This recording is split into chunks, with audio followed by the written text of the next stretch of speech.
we go. So this was the tweet here that went out. That is a pretty nice sword you have there. It would be a shame if it broke due to over enchanting. Then they asked the question, what is your experience with enchanting and MMOs? What are some features that you like versus ones you never want to see again? Just within Suspect, I've already seen a couple people say that they don't like the kind of the gambling mechanic that's added to enchanting gear this way. I actually find it to be potentially a good thing, both as help for the economy, helping to take those more rare resources and have more places it can apply. It's another area where you can increase your power. I think it's definitely a good risk versus reward type system. But yeah, I mean it's it'll be interesting to see what other people are saying about it. So I kind of wanted to just break down what they've said here on enchanting so far, off of the Ashes wiki. So there are two types of enchantments for items: vertical and horizontal. Vertical enchantments are a power progress for a crafted item, more damage or mitigation, added effects or bonuses. Vertical enchantments include risk. There isn't RNG in crafting, but there may be a small amount of RNG in enchanting. So I think that's a key thing to kind of point out here, is that you can get the sword that you want crafted. And I think that that's an important component here.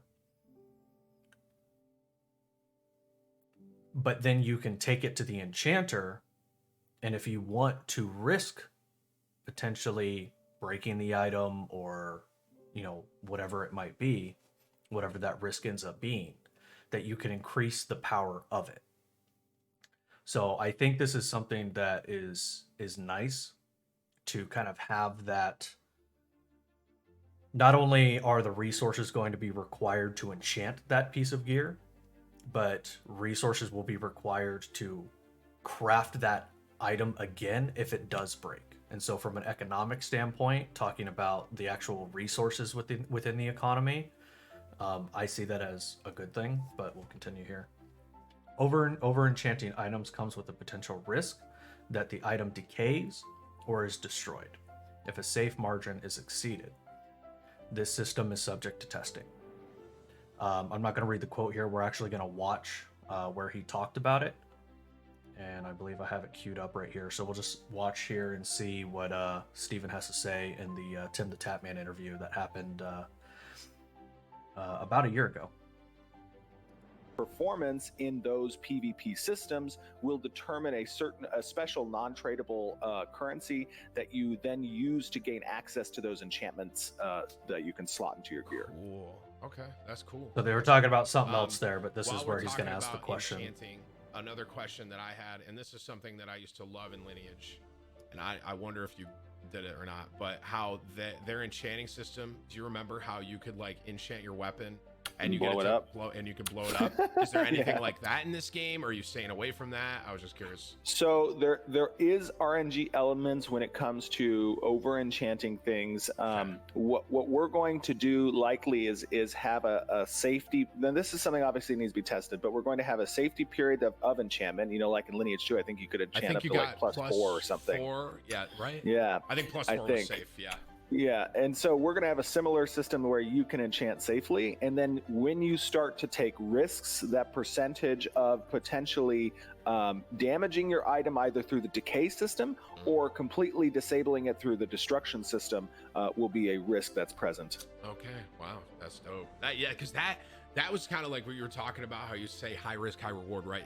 I just remember walking around and I would see some of these guys and they have like plus 10 weapons, and I'm like, dude, you guys tried to enchant that rare weapon like absolutely 6 times past. You're insane, right?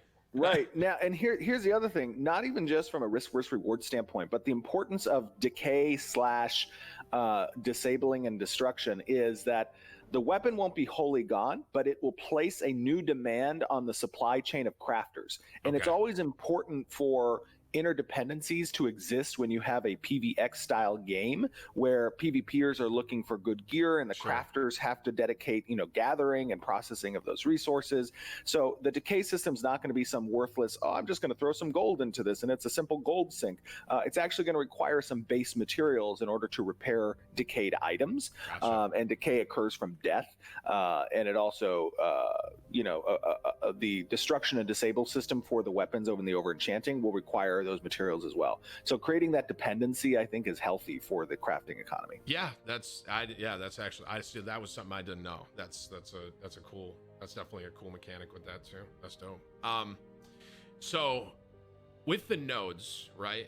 And All right, so then I think he goes on to the rest of his interview with Steven there.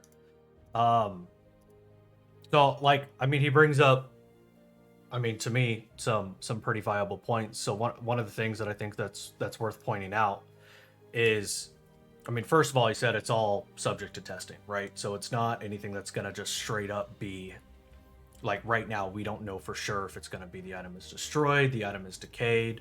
I am definitely leaning towards that the item gets decayed, and I actually think that an item's decay maybe plays into the fact of the successful enchanting percentage. So for example, if you have, an epic sword and it is already 50% decayed, then maybe that affects the outcome of the enchanting as well. Not a lot, but that it has a play into it. That way it makes sense to, take that item to a crafter, get it repaired, get the decay removed off of it, essentially, if it's not just an arbitrary or a decay that just happens no matter what.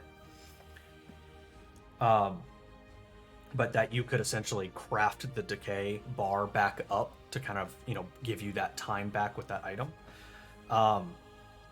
If that is the case, then having that play into what the outcome is for enchanting, I think could be good. Like, let's say maybe it affects it like a grand total of 5%, right? Like, once you hit 50% decay on an item, it's a full 5% less chance that the enchant will actually take.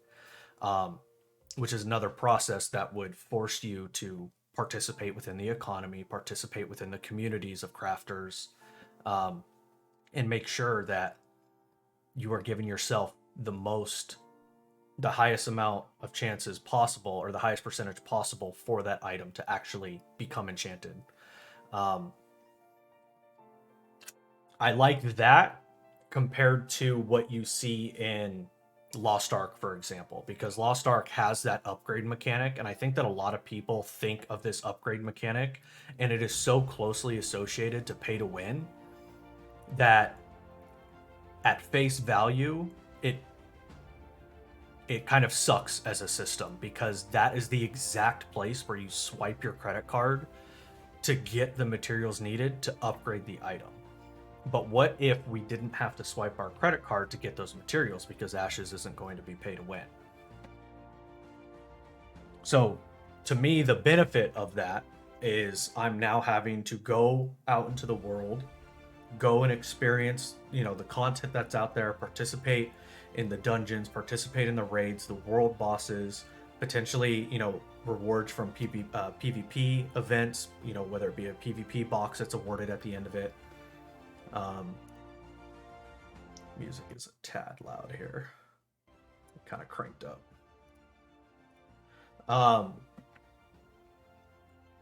But go out and participate in that group content so that we are having to acquire those items to then enchant those items. So instead of just swiping your card, you're having to participate in the world to obtain those items to then further enchant your weapon to increase your overall player power.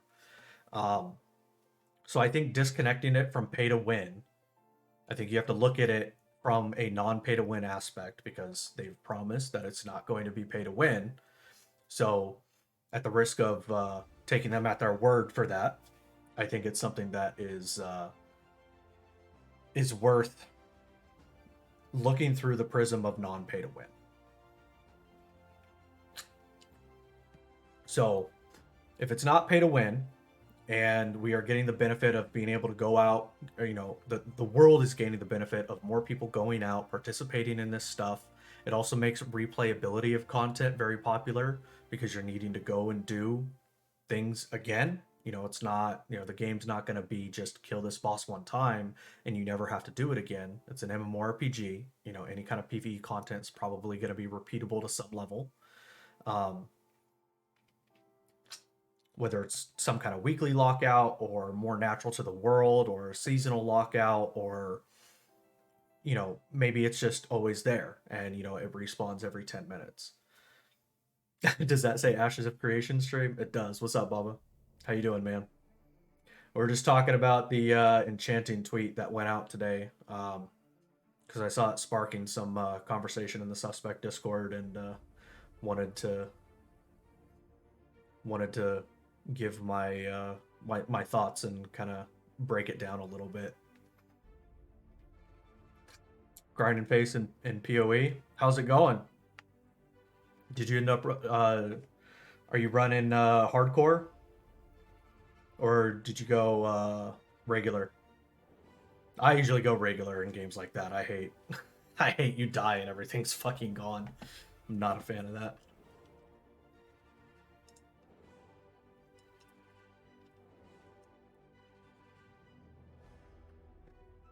Yeah, I heard this season's a little rough with the Sentinels or whatever. 163 deaths so far. Yeah, that would be 163 new characters with 4 to 5 hours to level each character. Maybe a little faster because you have gear and whatnot, but yeah. No, fuck that.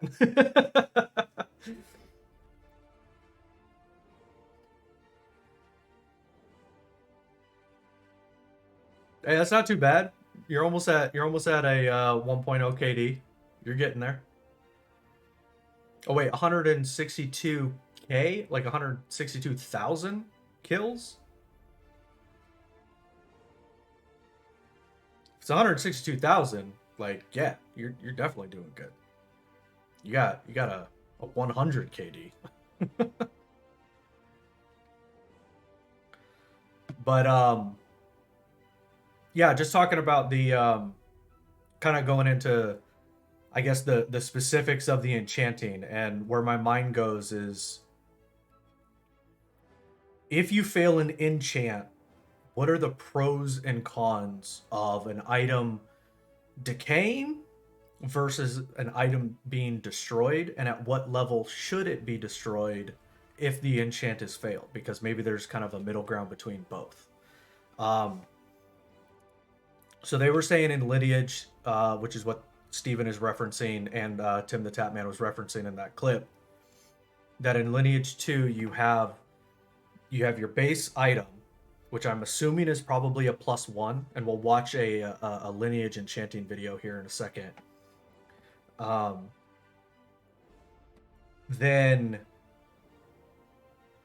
you're essentially enchanting. Actually, no, +1. It would be base item, and then you enchant to +1, +2, +3, and +4. That there's no downside to it except it potentially not happening. But there's no item decay or being destroyed or anything tied to the negative of it not enchanting. You just have to get the resources and try again. So I think having that kind of safe zone is good. I think you should potentially have another safe zone that's maybe 5 through 8. So +5, +6, +7, and +8. The item only decays if you fail the enchantment. And it decays progressively more with each enchant level. So possibly at +5, maybe it takes a 10% decay. And at +6, a 20%. So on and so on, all the way up to 80%.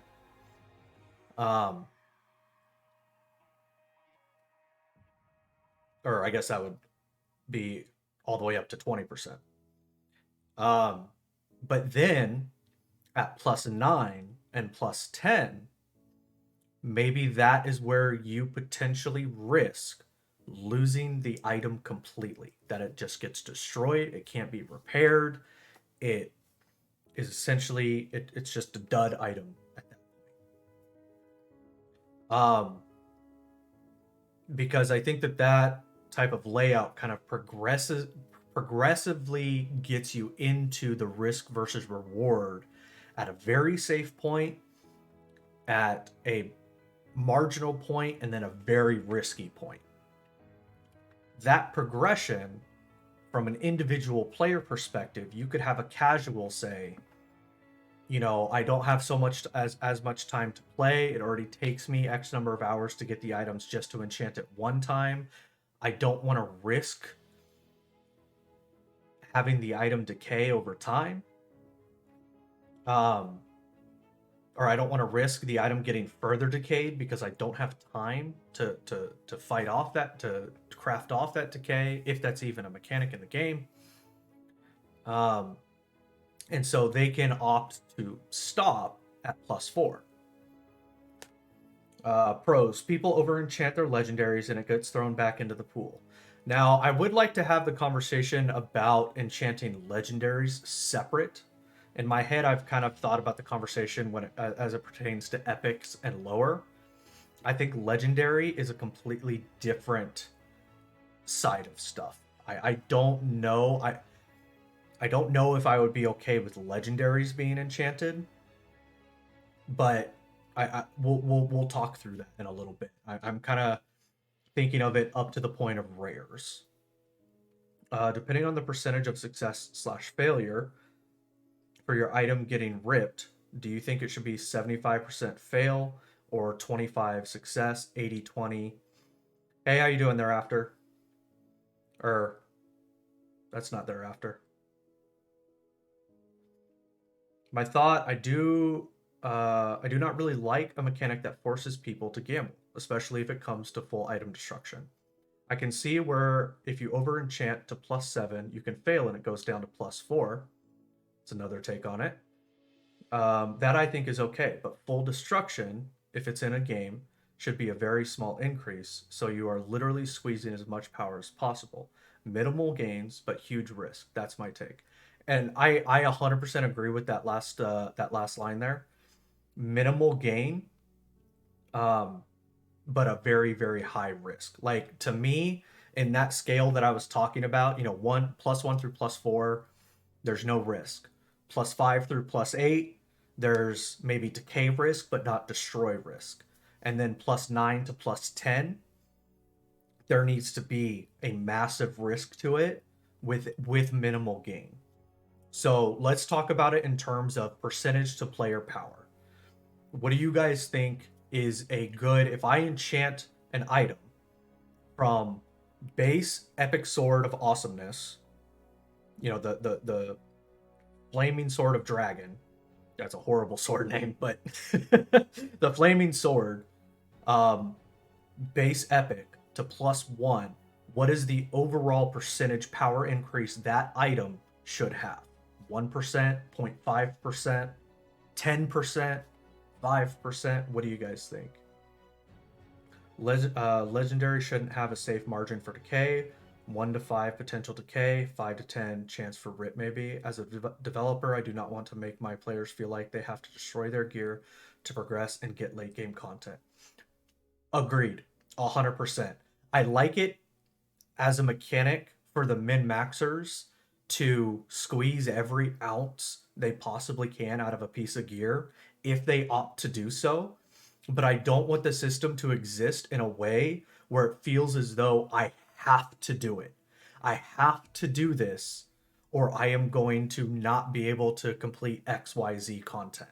I have to do this because the player power increase that I gain from this is above and beyond. And I think this goes back to that pay to win part of it that I was talking about, where we typically see this system in pay to win games. And so a lot of development studios, a lot of developers on games kind of bottleneck people into this process to where it is required. Lost Ark prime example, right? You have to upgrade your gear because that is your primary source of player power increase.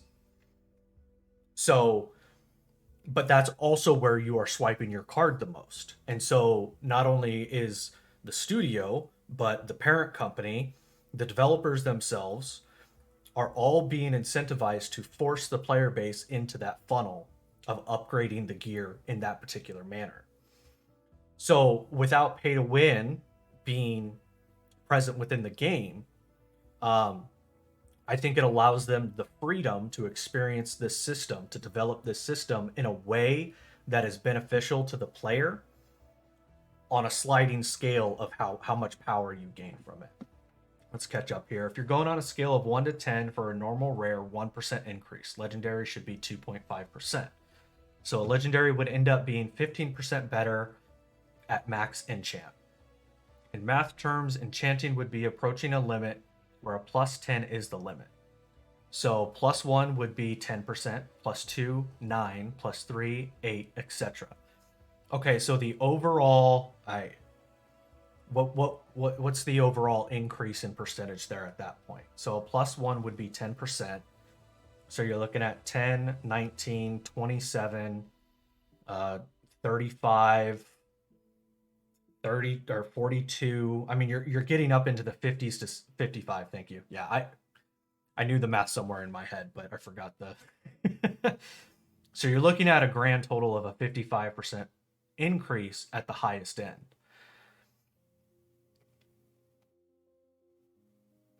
But that at the last point, or at the last 2 points, at the plus 9 and plus 10, you're only gaining 3 of that 55%. So I could see that. I think I would want that scaled down a little bit. I would want it to be maybe closer to, let's say, 25% overall. Your overall increase for a full plus 10 piece of gear is maybe closer to 25%. I think 55% is a little too enticing to where it feels necessary rather than an added bonus. The base percent could vary though. 10% was just easy math. That's fair. 100%. Absolutely, that's fair. I would also like a level 45 epic that is enchanted to plus 10 to be stronger than a level 50 epic that is plus 3. So that's an interesting concept there, right? So let's say you're leveling and you get a awesome epic drop. You know, let's say it's perfectly statted for you. You never you really don't want to get rid of it. And so you decide to enchant that piece of gear up. Well, you've enchanted this weapon up to plus 10, and now it is as good as a level 50 at plus 3. I think that's something that is interesting. A little bit of a downside to that I see is that it's then causing you to not take gear upgrades while you're leveling. I don't know about you guys, but when I'm playing a game, I like the sense of finding a piece of gear that's better.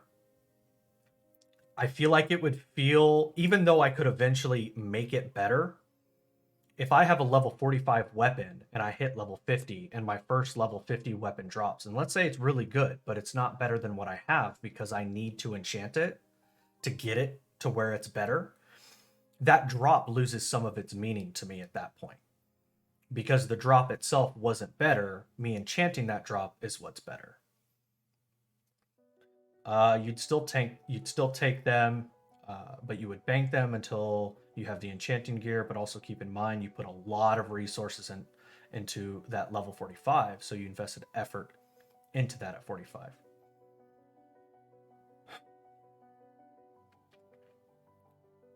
I'm trying to walk myself through, especially with the amount of time that leveling in Ashes is supposed to take. Like level 45 isn't like, oh, a couple of hours and now I'm going to be 46 even, right? It's not like leveling in New World or World of Warcraft, right? Where it's just placement, where it's just, everything before max level is just placeholder, essentially. It's just another mile marker in the road that you're passing to your destination. I think one of the things that helps each level feel so much more impactful is getting different upgrades at each level. I think I would be okay with, let's say, a level 35 weapon being enchanted up to be as good as a level 40 weapon, especially if it's like this awesome, rare drop again, this primo item dropped for you. Is the level 45 the halfway point to 50? Fair point. How much time does it take to go from 45 to 50, right? And that's something that we don't know yet. Is it like Diablo 2, where to get to level 99, to go from level 96 to 99, it takes roughly the same amount of time as it did for you to go from level 1 to 96? What is that leveling scale look like towards the end of the levels? I would say if it's very steep, then I think what you're saying could be something that's very good. I don't know. There's just something about a max level item dropping and it not being better than something I was leveling with not feeling good. Because I don't necessarily want something to take away from the achievement of getting to max level. It's something to think about. I mean, that's definitely something that it's a good point to bring up. Yeah, like I agree and disagree with it too. Like like it's something that I would really have to kind of like dig down deep on and really think to myself, how important does an individual piece need to be, or how important versus how important the experience needs to be, I think is kind of the two categories my brain is going to with it. Agree and disagree. Yep. Welcome to my brain. I agree and disagree with everything I say. All right. Baba said, pretty sure that Steven said that legendaries will be around 15% better than any other pieces of gear. I don't see enchants breaking much, if any, past the difference. So we need to assume a few things here, right? Like this is one of the important things that comes with theory crafting is we have to baseline ourselves somewhere, even if the baseline itself is theoretical. We have to agree on some baseline premises. And I'm going to go ahead and throw out there until we have the discussion specifically around legendaries, that legendaries cannot be enchanted. Sorry with whatever's happening with my camera. That just started yesterday. Probably need to get a new camera. If legendaries cannot be enchanted, but a legendary gives 15% damage increase. Did I say crafted? I meant enchanted. I apologize. If I said crafted, I misspoke. So the main reason why I would want a baseline that legendaries can't be enchanted, because to me the true meaning of a legendary, what is going on with this music? Epic upbeat. Go back to the Ashes music here. So the main reason why I would want a baseline at legendaries not being able to be enchanted is, to me, a legendary item is perfect in its form. It is the best that the game has to offer. It is nothing can be done to it to make it any better. It is legendary. It is just absolutely insane. You get this drop, you're screaming, you're waking up your kids, you're so excited, you're talking about it for weeks. That's the experience I want with legendaries, personally. So for that reason, I'm wanting to baseline that legendaries cannot be increased. Now, for the sake of the conversation, that also then gives us a ceiling that is manageable in which to balance the enchanting overall of that epic item at level 50. So we have a level 50 sword. I don't know why I haven't pulled out Notepad already. One sec.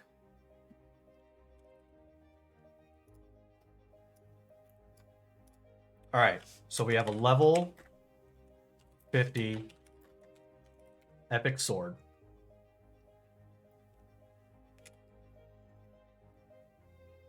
We have a level 50 legendary of the same slot. Let's do chess piece. I want to for some reason my mind is going to gear as opposed to weapon. So these are the items that we have. Legendary. Let's lay out the rules here. Enchant only goes to +10. Leggy cannot be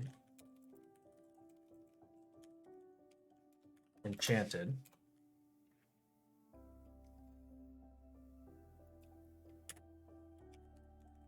Leggy gives 15% power increase. That was player power increase, right, Baba? He was talking about in that quote, he was talking about a 15% overall power. I guess actually it doesn't matter. Yeah, it doesn't matter. Never mind. I'm trying to qualify something that doesn't matter.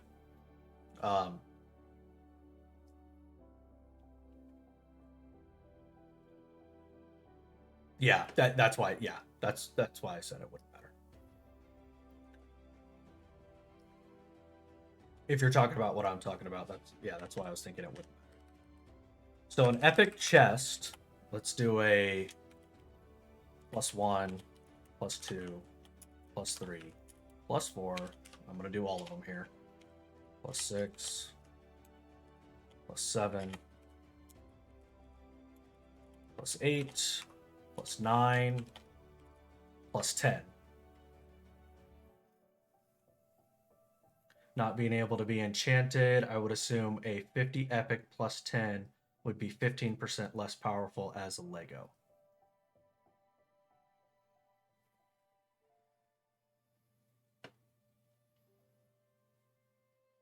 I don't know if that's exactly true. I don't know if we could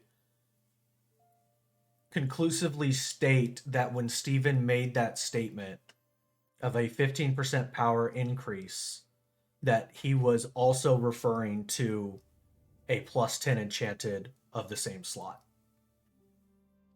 Is that fair? Or do we want to assume that a 15% power increase is over a +10? Which one do we want to go? Because I think we can play with it either way.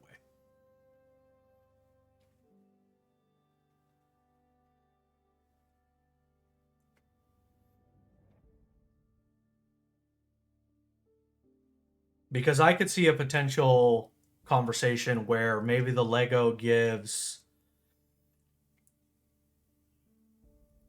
a 15% power increase, but a +10 could potentially give you a 10% increase, so that legendary is still better, and you don't have to enchant it. I mean, that's the huge benefit to the legendary, is you're not having to go through the enchanting process. Over a +10, because if you can enchant an epic to 10 and be equal to a legendary, what's the point of the legendary? Like I just said, and I know there's a delay, so you're probably just hearing it, but not having to spend all of the resources that are required at all of these different levels, and you're not having to take the risk that comes with all of these levels. Unless it has some modifier, skill bonus, etc. to it, which I do believe that they will. 100%. I think that the legendaries will have modifiers to them. To get a +10 epic means you have a chance to destroy it, and downgrading its +8 back down to a +4, so a lot more materials could be more costly. Also, if you are going to +10, it can be destroyed. It normally means you will want multiple copies of that epic. Agreed. which gives reason for the content loop that, in my opinion, is required at the end of any MMORPG. You need a content loop.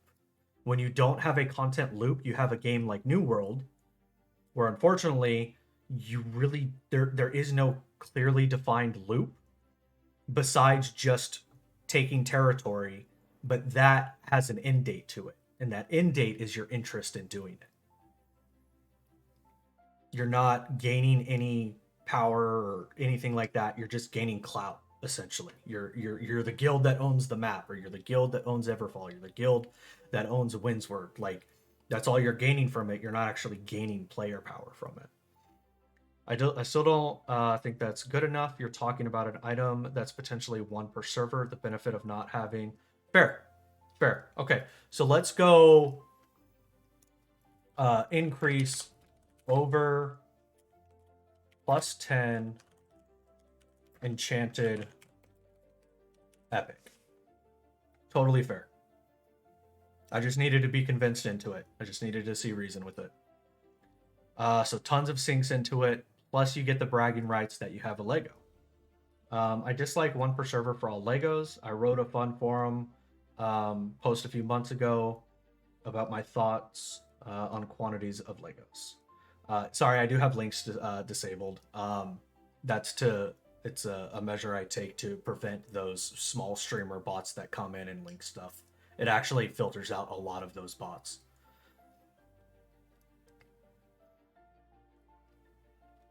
Because if they can't post links, then something in their they don't post in there. If you would like to DM it to me on Twitch, I can pull it up and we can go through that if we have time for it. I would like to see what you had to say about that, because I'm a proponent of one legendary per server. I want us to get. I like the idea of epics essentially being the end game gear, and legendaries just being added bonuses.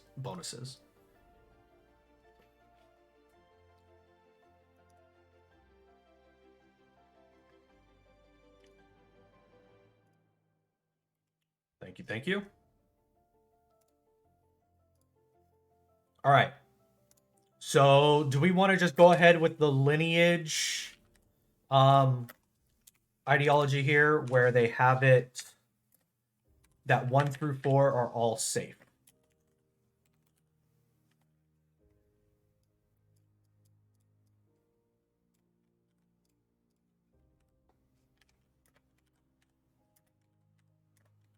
I think that's probably a safe bet, no pun intended, considering that's where he's kind of pulling this idea from.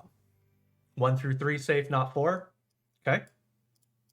So if 1 through 3 are safe, yeah, I think that's what Steven's initial design is going to be. First are safe, second set downgrade, third set full destruction, 1 through 3 safe, 4 through 7 potential decay, 8 through 10 potential decay, potential rip. So I'm gonna keep 1 through 4 safe, and I'll type it all out, or I'll get it all up out here, and then you can see if you want to make adjustments. But if you guys think there's an adjustment based on what I put.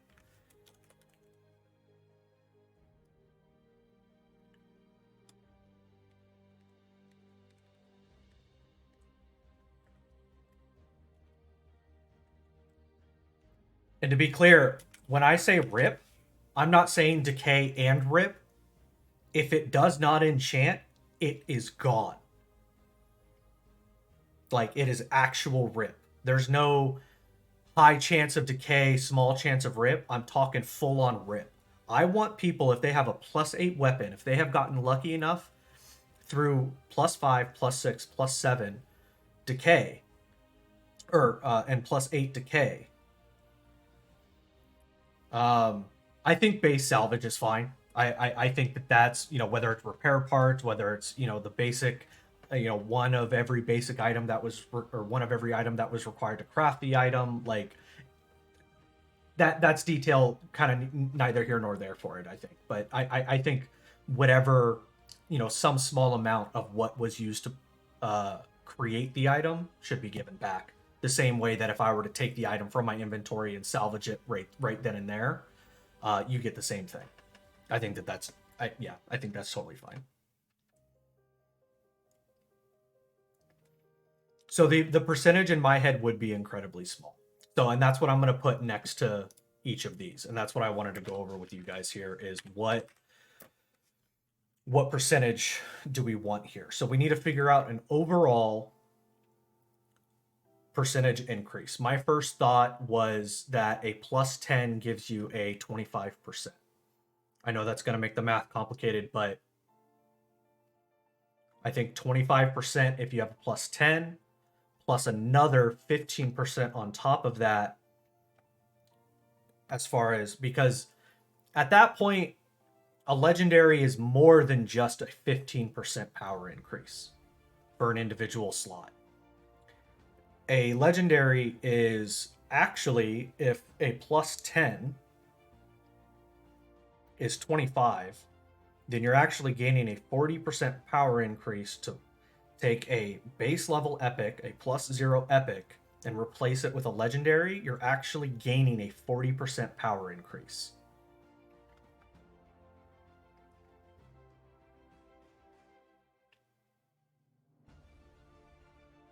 Preference of minimal gambling mechanics. So I think one of the ways, so this right here is gambling. Hey, what's up, Psycho? Thanks for lurking, man. So this right here is the gambling side, right? Butt stuffs. What's up, Onsington? This right here is the gambling section. 9 and 10, to me, that's not gambling. That is a ridiculous amount of risk for a very marginal, small amount of reward. One would argue that that's gambling. Sure, by definition, yes, it's gambling. But gambling, like, I feel like this right here, if you are taking a plus 8 and trying to get plus 9, you are straight up just accepting that the item is gone. Like, at that point, you're not gambling. It's like, it's a difference between somebody who sits down at a blackjack table and just assumes all of that money, they're never going to see it again. The mindset, the mental difference of somebody who sits down and knows that that money is gone versus somebody who sits down at the table and goes, this is my money and I'm going to add to it. So to me, this is the person, so to me, this is where the regular level of gambling is happening. Here is where you've given up all hope and you're just like, you know what? Fuck it. I'm going for it. Screw whatever happens. Let me catch up on chat here a little bit. If the margins for success with a plus 9 and plus 10 are incredibly small, those last two need to give you a majority of that plus 25% boost from 1 to 10. I disagree wholeheartedly. What's up, Grumpy? I disagree completely, because that plus 9 and plus 10 BDO strat, I think needs to be the least amount of impact, because I also agree that we don't want to necessarily incentivize the gambling. I think you don't want to incentivize the gambling. You don't want people to think they have to do that just to participate within the other content within the game. It needs to be an added bonus at that level. I disagree. You're forcing people to want to destroy their items. That's not a fun mechanic. Yeah, I think that's kind of essentially, I think roughly that's where my mind is at as well. Is Ashes not supposed to be a risk versus reward game? There's all the risk in plus 9 and plus 10 for no reward. Nobody will do it unless they're incredibly rich. So I'm looking at this in terms of casual, regular player and the super sweaty tryhard. And you need to appease, or you need to have something within this system for all of those different types of players. So to me, the casual is probably going to be somewhere in this range, right? They'll go to +4 because it's safe, as long, it'll take them a while to get the materials, and, they'll get it to +4, and they'll be good with that. And I think that that's important. And they get and them, just like with the regular player and the sweaty hardcore, they will have unlocked most of the potential of the upgrades. Now, the regular player is going to go, I have time to play. I can get these resources. If it decays, if I get it to a +7 and on the +8 it goes back to a +4, that's all right. I just need to grind a little bit more. I have more stuff to do. You disagree completely. But they get it to +8. To me, the +8, this is where we, this is where the men, age-old quote here, where the men prove themselves to be men. It differentiates as, the boys from the men idea. But that this is maybe only a 2% increase, and this is only a 1% increase, it doesn't make all of these other types of players feel like they have to participate in this portion of the mechanic. The same way that this type of player doesn't feel like they have to participate in this type or this part of the mechanic, but that this part of the mechanic exists for those who want to opt into it. Player agency goes both, it's not just risk versus reward, but it's player agency as well. We, as the player, want to feel as though we are opting into systems that are high risk with reward. Risk versus reward doesn't inherently mean high risk, high reward.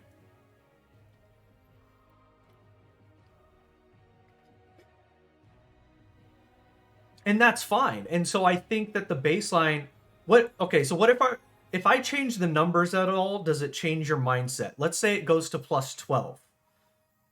But +10, but +11 and +12 is where the full rip happens.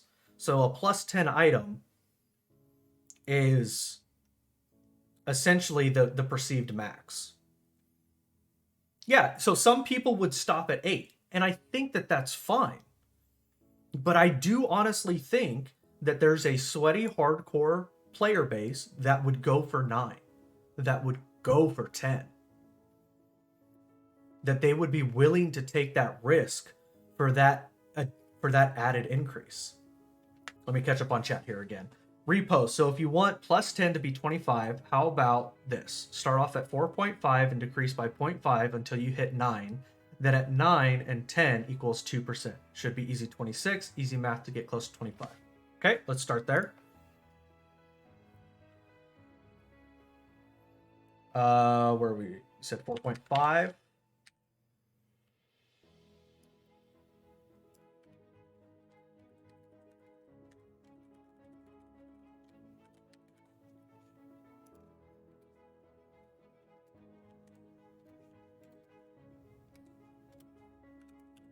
$3.5.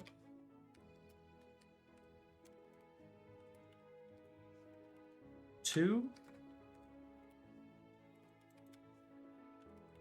2.5.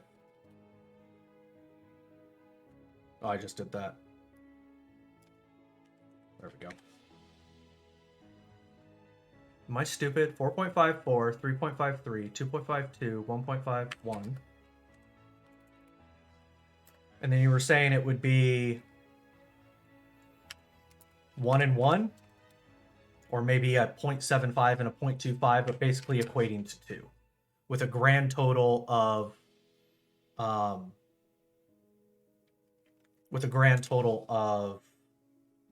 full enchant there we go, equals 26%. Does that equate to 26%? Oh, 2s. Well, I don't think that. Oh, you're saying kind of as something for 1s equal 24? Okay. Let me think about that.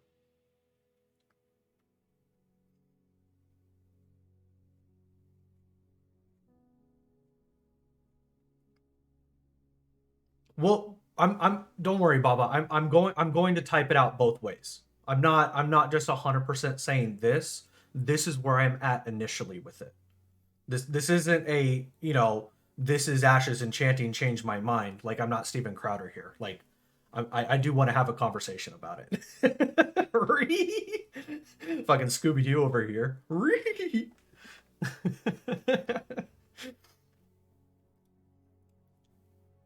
All right, so let's just, for the sake of moving it on here, let's go to 26.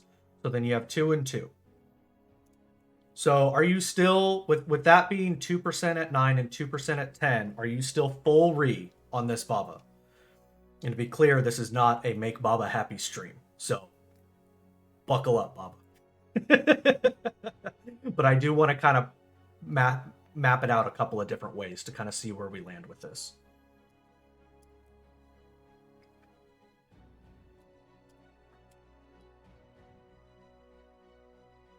Don't like it at all, delete it. Okay, not gonna happen. Instead, I will make it twice. Get fucked, Baba. Alright, so, Baba. Knowing that full enchant is 26%, and these are the numbers you have to work with, how do you want this laid out? Do you want it just flipped on its head? Do you literally just want me to arrange the percentages in the opposite manner?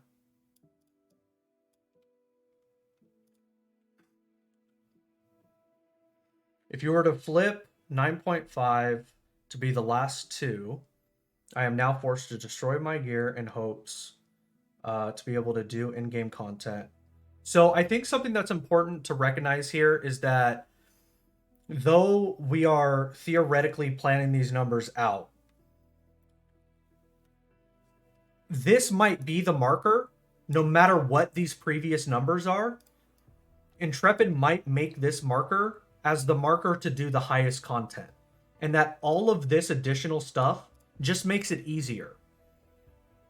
So to me, where Intrepid makes the content doable has nothing to do with this, except saying, you know, we want it at the safe mark. We want everybody, we want the content, because there's so much that goes into content, right? There's the coordination, there's having all of the right people, all of the different classes that you want to have in there, you know, raid composition, different buffs and debuffs, all of that different stuff.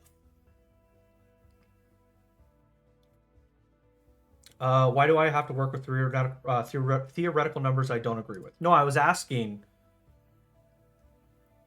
Okay, that's fair. The way that I posed it was based off of 26%. So how would you want it to go on an enchanting thing? How many of these are safe? How many of these are rip?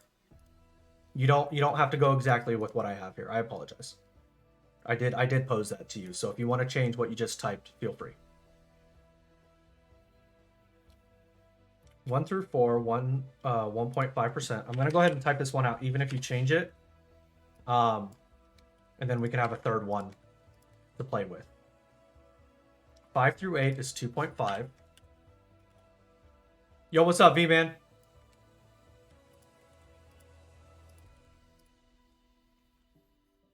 Is Super getting heated in here? No, I'm chilling. I'm good, man.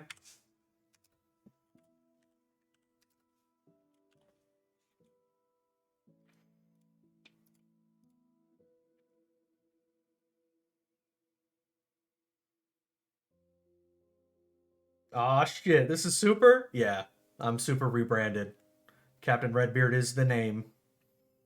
I just stumbled in here.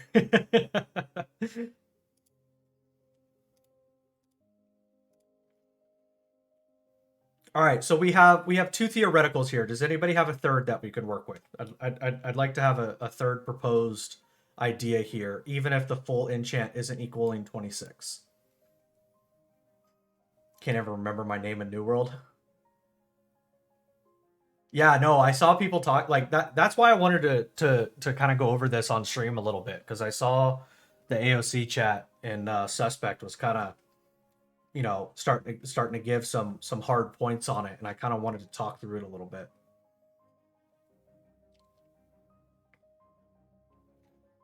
To be clear, this these percentages are power increases.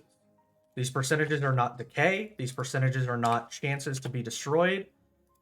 We haven't even gotten there yet.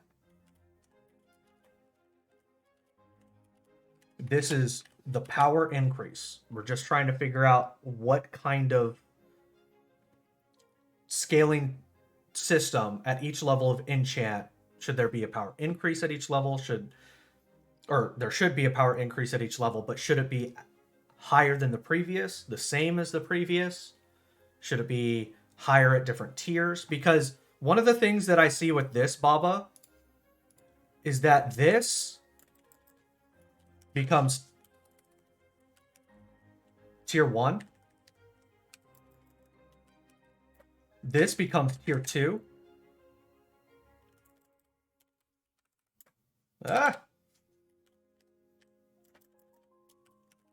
And this becomes tier 3.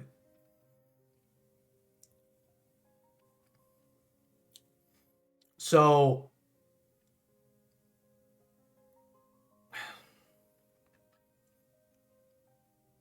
I mean, the same could be said for 1 through 4, 5 through 8, and 9 and 10 up here as well. I think just seeing the same repeating numbers was fucking with my brain for a second there. All right, what's a third one? What's a third one we can propose here?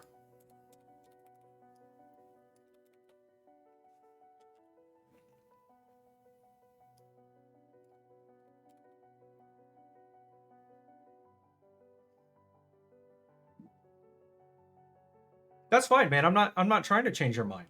I'm trying to figure out what my mindset is on this. I'm not trying to say that I'm right and you're wrong, because I don't know what my stance is on this. I really don't. What I do know is that I like a system like this existing for the benefit that it offers to the game from an economic standpoint. That is the furthest my opinion has gotten. I'm now just trying to go in and define what this looks like with different scenarios and essentially weigh out kind of the pros and cons to it.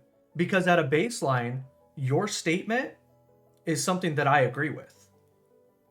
Somebody who risks more, not only in the game, but in life, should have a higher reward than somebody who does not risk as much. I think that that's a fair statement. The more you put into something, the more you should get out of it. Now, life doesn't always go that way, but that's why we play video games. To be honest, I would prefer Decay Grumps, but I would be with Matt's over Matt's just being useless. Well, materials would be used. All right, so give me a little community insight here, guys, with those of you in chat right now. When you hear the word decay, can you combat decay? Is decay something that you can combat? Or does it happen no matter what, and no matter what you do, eventually the weapon is going to die? My example also provides that a person that risks it gains. If you risk nothing, you gain 15% power. If you risk everything, you gain 11% more power. So you still gain more power with your investment. And I do think that that's a fair counterpoint to that, right?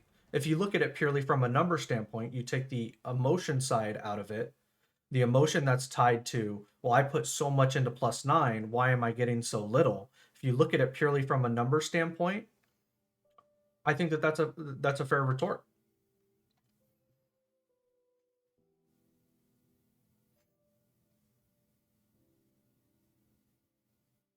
Risking everything is only +9 and +10. Well, that's, I mean, even under this first one, that's still 4%.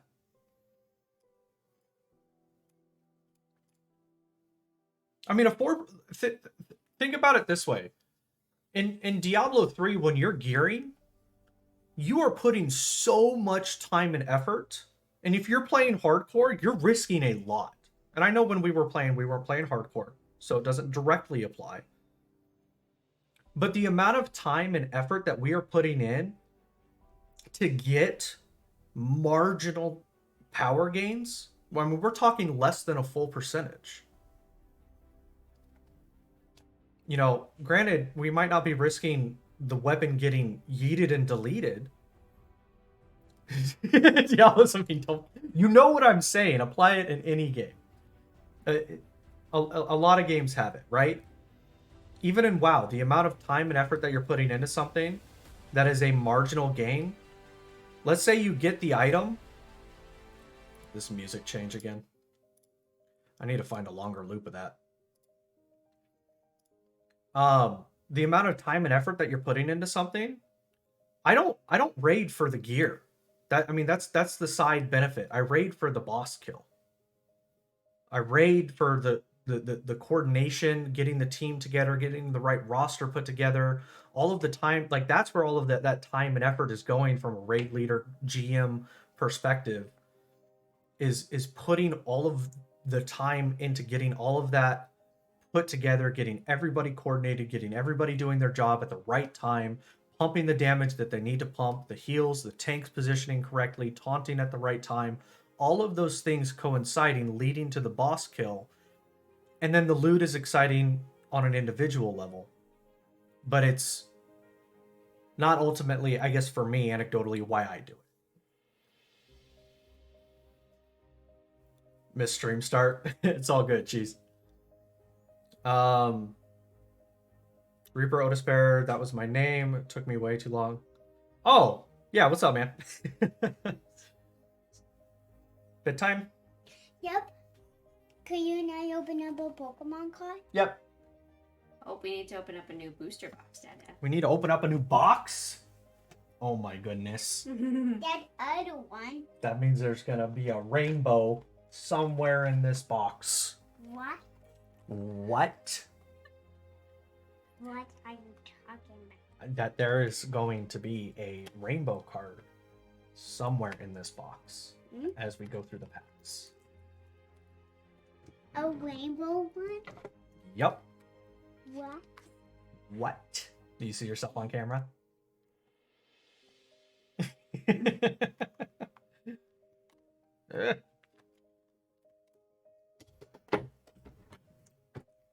Quick intermission here, guys, while we open up a booster pack.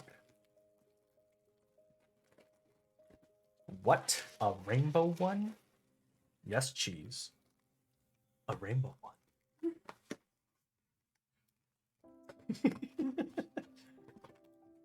Hey girl, remember when your favorite color was a rainbow? Yeah, but we did colors blue and pink and white. Yeah, you narrowed it down to 3. Yeah. I really liked it when you said it was a rainbow. It's a good hedging strategy. Like, what's your favorite colors? Just all of them. Wait, I want one for Mama. One for Mama? A Charizard one for Mama? Ooh, thank you. Is this one gonna have the rainbow card in it? Baby. Maybe. Very non-committal. I have a Demon one and an Augiite one. Look, Grandma Wizzy gave you a heart. Aww. Hi, Grandma Wizzy. It's okay.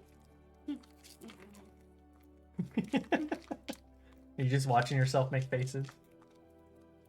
Can you make a silly face? No, Do a silly face. okay. Can you do a face like? No. Can you do a face like? No. You sure? No. I'm Alright, pretty ready? sure. Oh. Far-fetched. Execute. Timer. Grimer. Sneasel. Badoo. Yeah. Hallelujah. Breloom. Prinplup. Yeah, it's an energy. Oh, not a rainbow one. Not a rainbow. No. What's that? It's a little chicken. It's a grumpy chicken. It's a grumpy chicken. Yo, it's So silly. Say, Grumpy, you so silly. Ready? Hey. Who's that? Halucha. Halucha. Weasel. Mama. Weasel. Gimbal. Baby shark. Baby shark. Baby shark. Mama, Dada. I don't know Pokemon cards. Trapinch. Cast form. Impidimp. Kling Clang. Claydol. Starmie. What'd Mama get? Energy. A fancy belt. Yeah. Alexio. I like him. Me too. Hitmonchan. Sock. Corfish. Chimecho. Gullet. Borgullet. Chimchar. Magma Basin. Magma. Magma. Liquid hot Liquid magma. hot magma. And a moth. No rainbow ones. No, we'll have to try again later. Yeah. That's nice though. Not tonight. Say something to Dada. Thank you, Dada, for open up the Pokemon cards with me and Mama. You're welcome. Hug. Oh, right. Say goodnight. Good night. Love you. Have a good night's sleep. Okay, love you. Oh, Thank you. one more. One more. Oops. Up again. Wait, bring back the small entertaining one. Yeah, I should just put her, like, sit her in the chair. She'd be like, so it needs more Pokemon, and more pink, and more purple, And maybe a unicorn. and maybe a unicorn. And baby doll rainbow. And maybe a star. Now I know why Super was good in New World. The real player just left the room. Facts. I just had... Don't worry, there's going to be a day that she's gonna, like, want to go outside and play with her friends, and we're gonna be like, did you get your dailies done? And by your dailies, we mean our dailies. Oh, no. So get this, we're doing homeschool stuff with her, and the way that we kind of laid out the schedule, we actually labeled it dailies and weeklies, like stuff that we are doing with her every day, and then like another list of stuff that we want to hit at least once throughout the week. So our 4-year-old has dailies and weeklies right now. Just, this is what happens when gamer parents parent.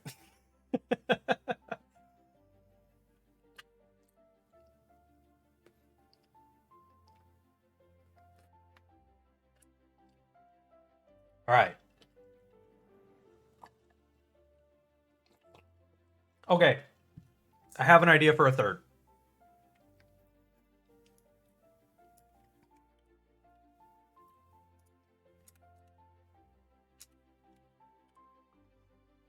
I has an idea.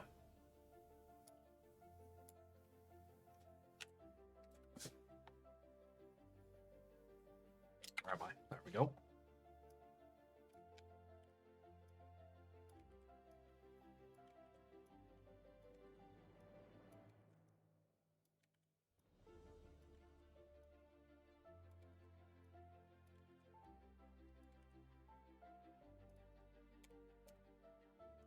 %, across the board.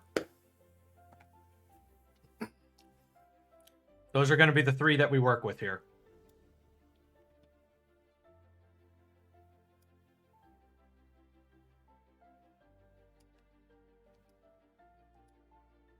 Negative Ghost Rider. Middle one is the best. Technically, 2% is the middle one.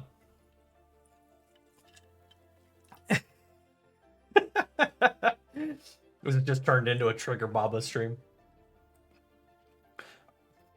So, quick recap.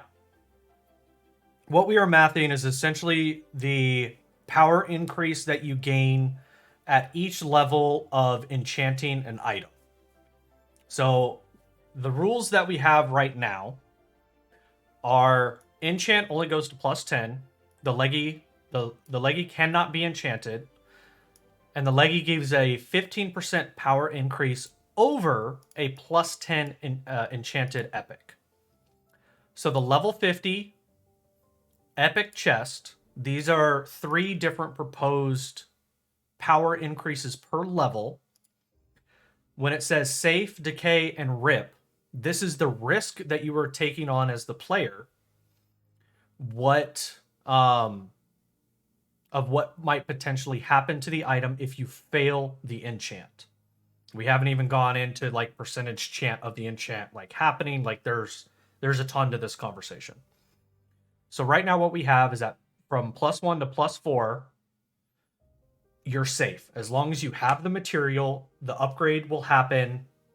If it doesn't happen, it stays like if you're trying to go from +3 to +4, let's say the enchant fails somehow. In my head, I would assume that there's a very high chance that it goes to +4 very easily.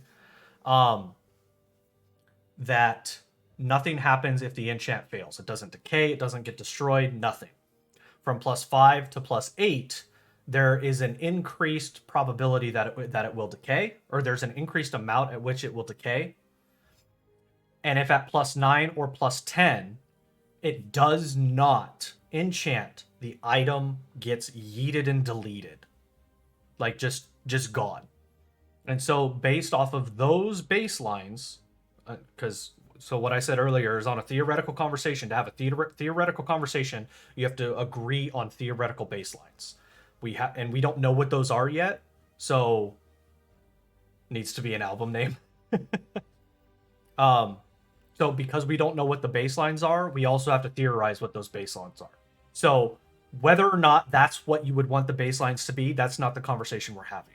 That's what we're agreeing to, and we're basing the conversation off of those baselines. Now, with those baselines being put into place, these are 3 different proposed ideas. One being a still increase in power, but less of an increase in power for each level, that the power increase is less than the previous one until you get to 9 and 10, because you're taking on added risk there. The other one being that it progressively gets to that you're getting a progressively higher power increase with each tier of level, and then one where it's just the same all the way across the board. So this is what we have right now. I'm gonna catch up on chat here. How many slots are there in Ashes? Are these numbers average for argument's sake? Yes. I think there are 14 right now. If so, we may need to tone it down to 0.5 on A and C, and B is too much. Otherwise, top tier players will be steamrolling +1s. Okay, looked it up, 16 slot. That gives a top player a cumulative 32% increase on stats. Well, it gives a much more than that, because this is just for the chess piece. The numbers can be scaled. The numbers can be scaled. I don't think that that's necessarily important. I think we can assume that any type of scaling across the board to account for multiple gear slots will happen, and that might be a separate conversation.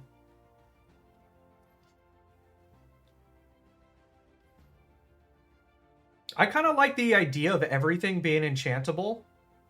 Because again, I think it's just the more you have it, the healthier for the economy it would be. But I would be okay if it's just weapons and gear. Full stop, I would totally be fine with that. Accessories don't need to have it. If B was done and all could be +10s, that would be 160% power increase over all +8s. Absolutely.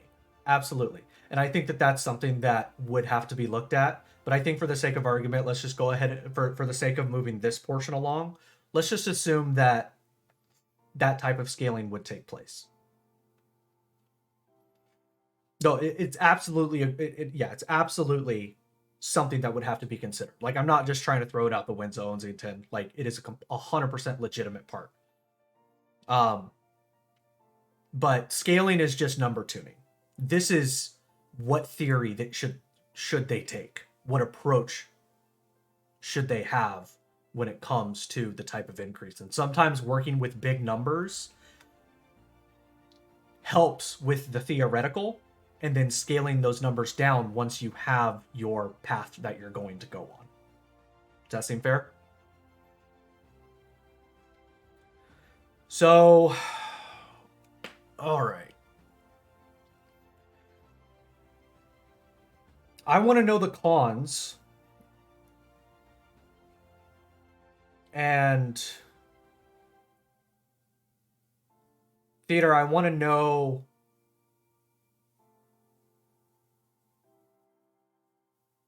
because you are the one who proposed this first idea. I want to know what your cons are to this. And Baba, if you're still there, if you haven't given up on me completely yet, I want to know your cons to your system. And I'm calling you two out specifically because these ones were specifically your idea. And I think a good practice in thinking critically is finding the flaws in your own ideas. And so I'm gonna call on you. I'm gonna call on you two specifically here, and then anybody else can chime in as well. But I would like to hear from Baba and Theater on this one. My personal take is A and C, but that is just because I personally don't like the feeling of being forced to gamble to stay relevant.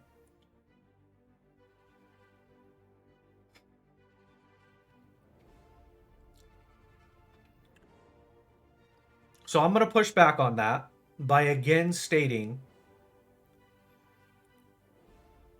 we might need to make another assumption here. And I think it's an assumption that might clear stuff up on the gambling side. Because I know where you're at with it, Theater, when it comes to feel like you have to be forced to gamble. What if all of the content can be done at +4? You have every single piece of gear that can be enchanted, let's say weapons and armor. All of it is at +4.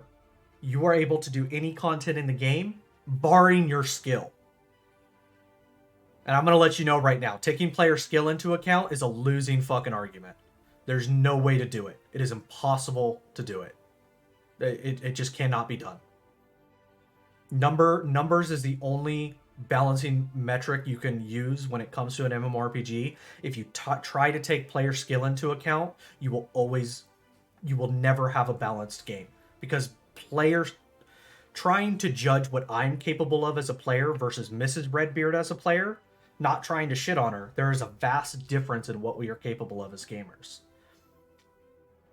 Why does content should be tuned based on... She's shaking her head. Yes. Yeah, that's very true. Content needs to be, or scaling or balancing needs to be done on a number scale, not on a player scale. Now you can go into little nuances of individual stuff and make stuff more difficult for more high-end players and make stuff easier for lower skilled players. But when it comes to baseline balancing, you need to baseline off of numbers, not off of player skill. Player skill, it just gets fucking hairy. Because then you get into the argument of everybody should be able to have access to everything, regardless of their power level. Fuck me for doing slippery slope, fallacy here, but it's a fucking thing. And we've seen it play out in stuff like World of Warcraft.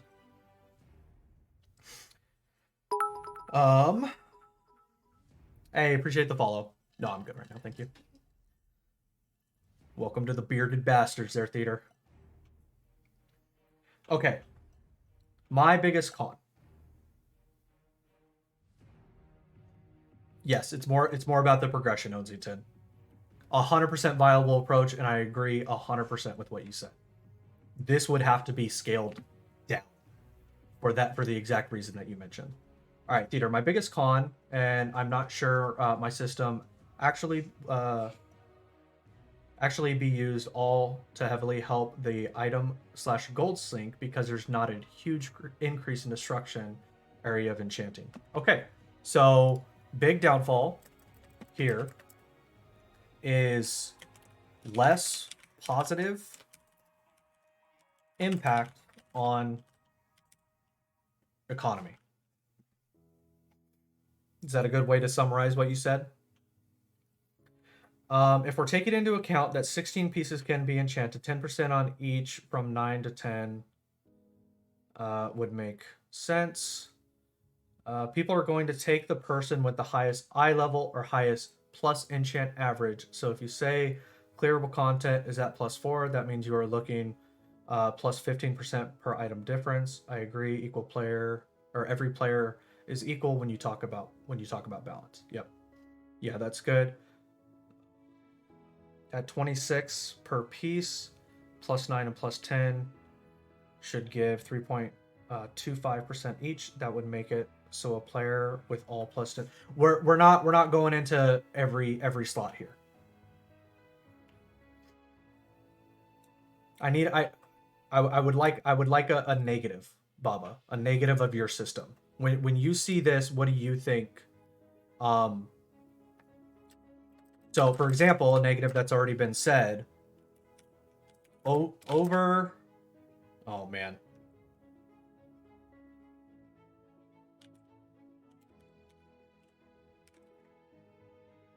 By the way, you guys are gonna learn real quick when I do Notepad. I can't fucking spell for shit. Over incentive to gamble.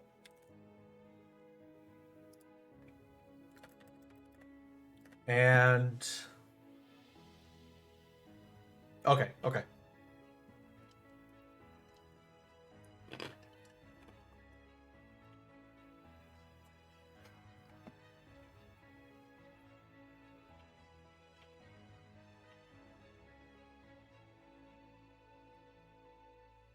I 1000% agree that there's content I should not be playing. I think it's not about that you should not be playing. I think it needs to come down to that people who are willing to put in or capable, not even just a willingness, but capable based on real life circumstances, all of the different factors, that there is going to be content that people are not going to have access to. Because of real life commitments, because of skill. And the way that you combat skill is practice. You practice to get better, you experience the content, you do it over and over again. Some people only need 1 or 2 repetitions, some people need 20. Like, so I don't think it necessarily comes down to should not versus should versus should not. I think it comes down to what you have the time to be able to do. Wizzy needs like 200 pulls. Let's be fair.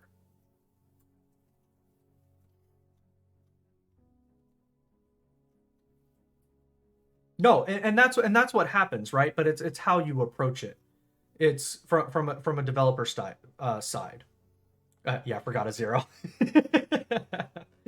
You won't need that many pulls, Wizzy, because Suspect's got your back. We'll help you out. Don't worry about it.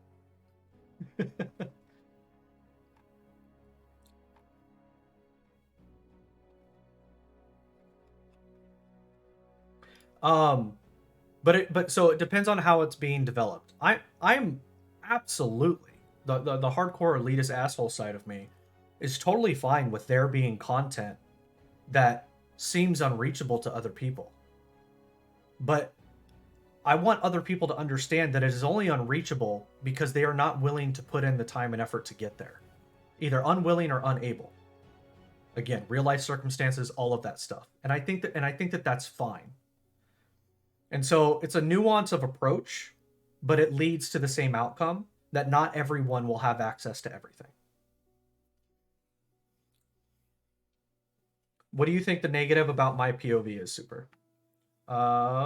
Ends up being 25%. Just okay. So for me, with this being a 10% increase to go from 9 to 10, I feel as though that this doesn't. So it hits the min-maxers, right? Because one could argue and say that this combined percentage, they're okay with it. They want a full stop there. They're not willing to take the risk. That's fine. They just want a full stop there. This incentive, a full 10%, granted it's 5 at each level, but a full 10% increase, as a min-maxer, I am going to feel like I 100% have to do this. Period. I have no other option. Every single piece of my gear has to be at plus 10 because of the mentality and the approach that I have with gaming. At no point will I feel that +8 is okay. With this system, I could be okay. No, that's fine. You asked for my negative on it, right? What I think the negative on it is. With this system, and I don't even agree with this one 100%. Because I don't like this. This is a big negative to me. This is a huge negative. Because at least with this system, I could say, don't gamble. Just don't do it. Exactly what you said, Baba. That's your fault. I'm fine with this being my fault. If you don't like it, don't go that high. But I think we have to find a balance. Which is why I like that we have two very stark differences here. Because this, I think, affects the longevity of a game.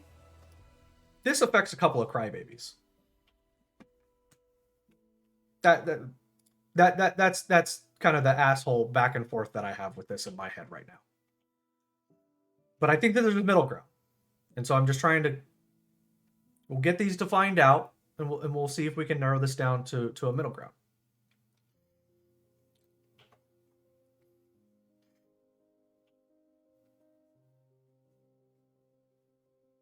That's fine. Again, the scaling, this number could be 5,000 or it could be 0.5. It doesn't matter. It does not matter. The scaling can be adjusted.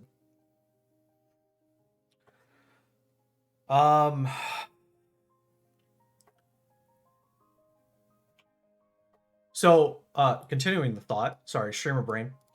Continuing the thought.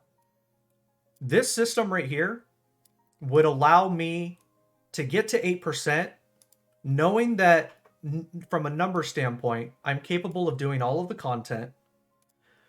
Then, once I get all of my gear to +8, I can start individually taking a really stupid high risk to get an additional 2%. And then I could even take another really stupid high risk, even higher risk because it's compounding, to do it again on the same piece. Of course, Fane comes when we're talking about gambling. I mean, Fane might be the exact person we need in here. He's got a brain for gambling. Strolling in here on his unicycle.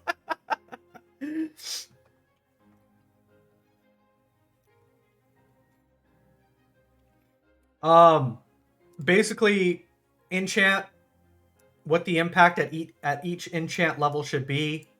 These are the baseline rules we've agreed to. These are negatives that we've laid out for each of them so far. That's basically where we're at.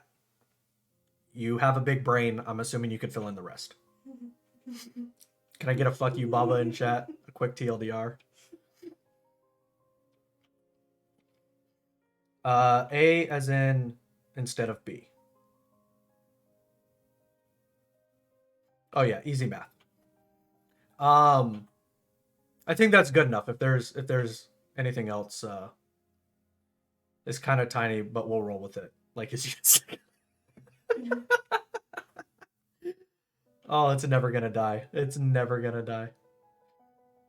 This is literally law of large numbers math. Okay.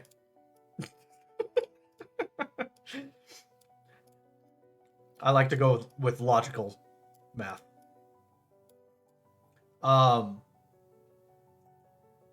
Fuck you, Baba. Unless you like chicken, then it's screw you, buddy. Screw you, buddy. All right, so this type of system, to me, has, and also as pointed out by the creator of this system, Theater, has a less positive impact on the economy. I agree with this, and I think that this is a huge point that cannot be overlooked in this system. All right, Fane's about to give me a wall of text, so I need to... Okay. We talk about it in poker. If you take a flip in a tournament, 50-50, easy clap. If you do it 10 times in a tournament, you're down to like 0.01% chance to survive. Yeah. but we're not talking about the percentage of success. We're talking that this isn't percentage of success. This is percentage of this is the power increase percentage. And then this is the risk that you're taking, and then this is the level that it's at. So at +5, 6, 7, and 8, the item will decay whatever amount. We're not talking about it. Whatever amount. +9 and +10, the item gets yeeted and deleted.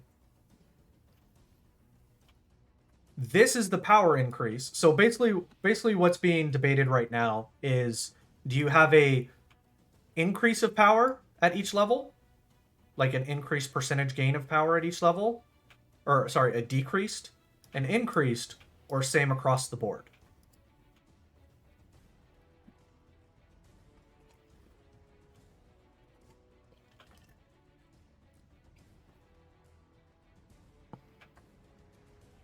It's hard because I want to. Like on the Two Guys in a Bar podcast, I'm constantly like, oh, what about this? What about that? What about this? What about that? Like, so I'm really trying to make sure that we stay focused to the particular point here. This is too much to explain. I vote for C. All right, Fane. Go to my Discord.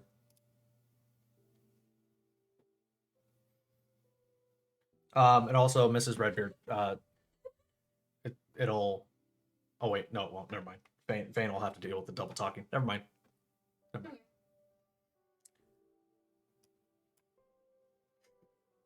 Okay. Okay. First of all, I'd like to let everybody in chat know that if you have Amazon Prime, you also have Twitch Prime. Don't stop. It's just, I'm never gonna not say it. Stop trying to shout out my stream and Overwatch general chat. Like, just. Whoa, that was Overwatch match chat. Chat. Okay. So looking at these numbers, I'll swap you out, Baba.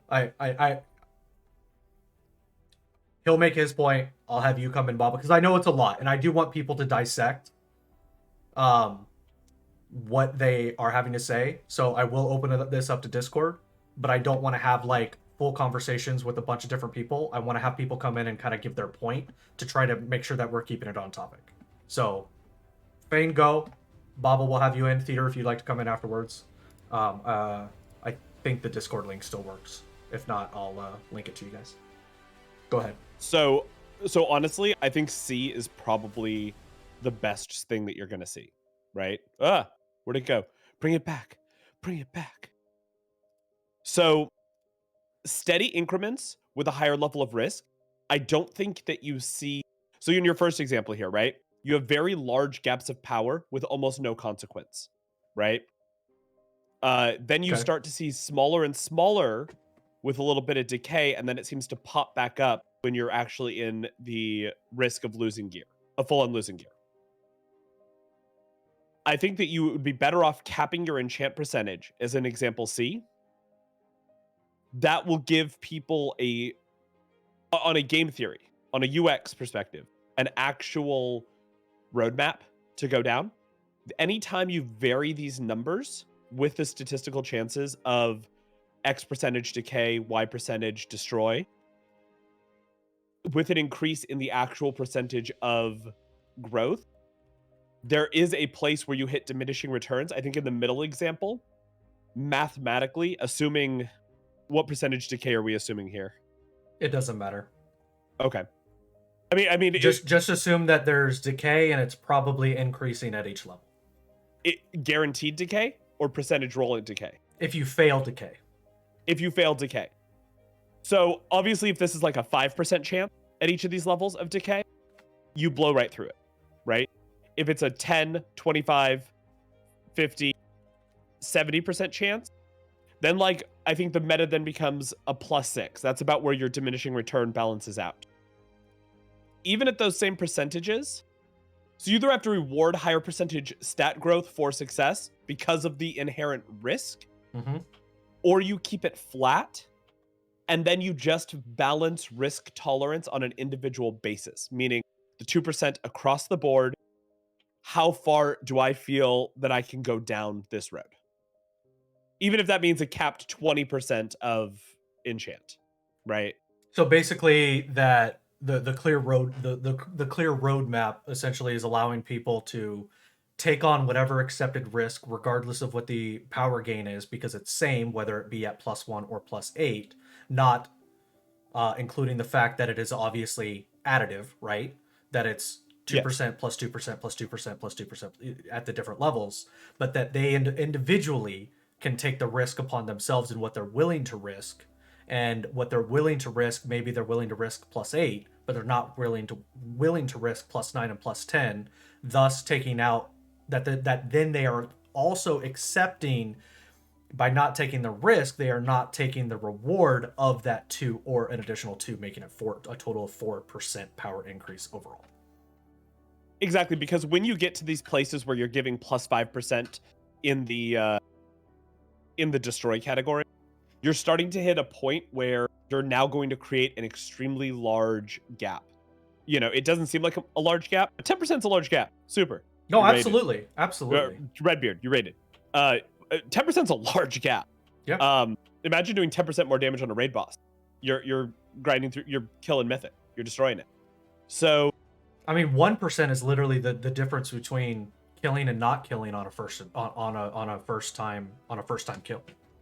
oh yeah, no, 100%. All the time. Now, and we've had that conversation before, right? Where it's we don't think that Ashes is going to be as tightly tuned. Like that 1% that we experience in a theme park might actually be closer to 5 or 10% in a game like Ashes, because they might, the theory is that it's not going to be as finely tuned. But neither here nor there. Yeah, no, 100. Agree. I mean, I think once you start breaking down and once we start figuring out what the decay actually is, what a +5 decay actually means, like the percentage of getting it, once we've done 1,000 weapons at +5 and realize that 8% decay, then you can start truly graphing this, and there will be a graph as to percentage increase, because you might find at 6 or 7, the +2.5% no longer justifies the investment in creating the epic chest and going 1 through 6. It no longer in the long, yeah, maybe it's a side project you work on and eventually you'll get a +10 and then you'll be PogChamp. But the percentage gain versus, it's a risk versus reward. We always talk about this a lot, risk versus reward. There is a place of diminishing returns, not in the long term, not in 5 years down the road, but in the immediacy of, I've got one of these chests and I have to go out and get 5, 6, 7 hours worth of materials to make another chest to give this another shot. In the short term, you will find that the power will kind of level out. Everyone will stay around where that diminishing return hits kind of naturally. Right. The issue with this is that the people that just YOLO, that don't care, a percentage of them will get through to the +10. And that stat increase, the difference between a +6 and a +10 in your, I'm primarily talking about your B example here. Okay. I mean, what are you talking about there? You're talking about 15%. 15% is a lot. Like that is almost, I don't want to say pay to win, but it is almost akin to what people experience in a pay to win game. Obviously, all these percentages need to be looked at, right? If it's like 99% for +10, yeah, go ahead, have at it. If you're going to fail 99% of the time, cool. Right. And there's a whole portion of the conversation that's, how do you increase your chance of it being, like, are you able to get it to 100%, or does it full stop at 95% chance of it even being successful, right? Like, but just definitely trying to keep it more towards the, what does the power scaling look like before we move on to the next point. Like, we're not all going to agree. I can already tell you that right now, right? Because there's already two very differing approaches to this. But I do want to take one of these and then move forward into the next part of the conversation, which is going to be further going into the enchanting side of it. This is, we're debating essentially, wanting people to kind of talk about where they see the system being, and then also having it, then essentially picking one of those and moving forward with that as the baseline, whether it's agreed upon or not, because all of this is theoretical. So correct. Yeah. I would say, for the sake of an argument, having done a lot of theoretical mathematical discussions in other areas. I think that option C with the flat rate of increase, the only way that the other ones become interesting is if you assign percentages to both decay and destroy. I think the flat rate of the 2% makes the most sense for a theoretical discussion moving forward. Just my opinion. Go with what you want. I actually think that A is the most interesting as a system. But if you move through this, and now here's the question: does destroy also have a chance of decay? No, it is, and I clarified that earlier before you got Okay. here. Rip is full on yeet delete. It's gone. Maybe you get some salvaged parts from it, but the item's donezo. As long as I get +8, the second I get +8, my item can no longer decay. It can only be destroyed or succeed. At +8, your item can it cannot be destroyed. It can only decay and succeed. Yes, that is a correct statement based off what and then we're once talking I hit, about. then once I hit 9, it can only be destroyed or succeeded. There's no middle ground of like 10% destroy, 30% decay, and then the rest of it succeed. Correct. Which might not be a fair system, but I wanted to make it for the sake of having the conversation about it. I wanted to make it like very polarizing in what that was. Hey guys, guess what? I intentionally set you up to have differing opinions on this. I took out the ability for you guys to be like, whatever. Yeah, so I mean, for the sake of argument, for the sake of discussion going further, and then I'll jump out because I know some other people in chat definitely want to get in here and talk about this. And I'm sorry I came late because it's a really interesting topic. I think that C gives the best flat scenario. This is the steady variance scenario, and then you can move on beyond that. Do you know what I'm saying? Yeah. I do like these decay numbers as well. I do like a decay. And this is a percentage chance, and then there's the the third. This is how much decay takes effect. Oh, this is how much decay takes effect. I was going to say, so there's the percentage chance that the decay takes effect. The next, there's the next conversation is going to be chance for it to upgrade or decay. Whether it's 25% to decay 10%, and then 75% for it to enchant. Like that's going to be the next thing that we go into. Deal. Great. So this is basically saying if it decays 10%. If it decays at +5. If it decays at +6, it decays 15%. Decay is referring to a durability loss? Yes. Perfect. Well, yeah, I want to hear Baba's opinion. I know the word unicycle will be thrown in here, and I hate it so much. Like, I really don't. I don't know if Baba's gonna hop in or not. Baba, do you want in? I want you to come in if you're willing to come in, man. I know you have a lot to say on it, and I know that you and I do actually typically agree on a lot of stuff, and so I kind of want to let you kind of fully see out or fully talk out what it is that you're thinking here with this. Or if you feel as though that you've said your piece with it, that's fine as well. But I'd love to have you come in and we can chat about it. Which system interests you the most, Super? I'm going to buy Baba some time while he makes his decision. Yeah. Which system actually interests you the most in terms of stat growth? If I had to pick one, gun to my head right now, if I had to pick one right now, B. Because there's a higher reward for more risk? No, honestly, it's because I see that system being more successful long term in a game because of the impact on because of the positive impact on the economy that I see it having. Because it's forcing you, it almost becomes meta to have a +10, and so you need to grind out a +10. And so now I need to go and do the repeatable content. I need to go and coordinate with my crafters, be a part of the a guild community or any of that stuff. Go out and gather resources, and I need to do that time and time again. And so that to me is incentivized to good gameplay. But there is a fine line there where it then crosses into being too grindy. But right now, these options being the case, I would lean towards something like B, where it is where it is slowly increasing in power at each tier, right? Because 1 through 4 is 1.5, 5 through 8, 2.5, 9 and 10, 5. Breaking that down into tier 1, tier 2, tier 3, essentially, right? So that's where I would lean to, but I think that would also then require a lot of balancing on materials required. Like you get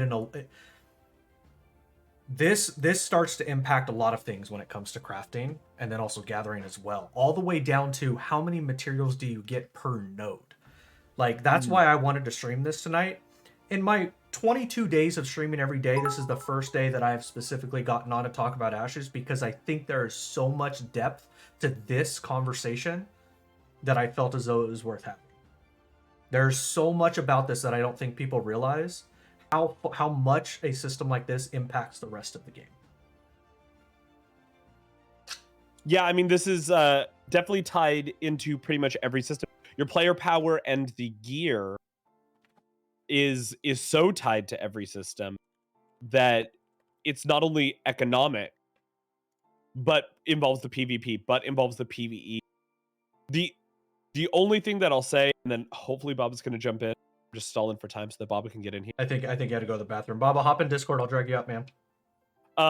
The only thing is, as it increases, I like the higher risk for the higher reward. I just also want to prevent the runaway train theory, because runaway trains are real and they definitely happen. Talk that out with me real quick. Okay, so let's say your chance of getting to plus 10 is 100. 1 in 100, right? Okay. So 10%? No. 10%? No, 1%. So 1%. 1%. Yeah. Yeah. I'm fucking this dumb. is like the if everybody does 20% more damage thing, where we like went off on that. Yeah. Math is hard. Math is hard, guys. You should see my day at poker today. Fucking math's hard, man.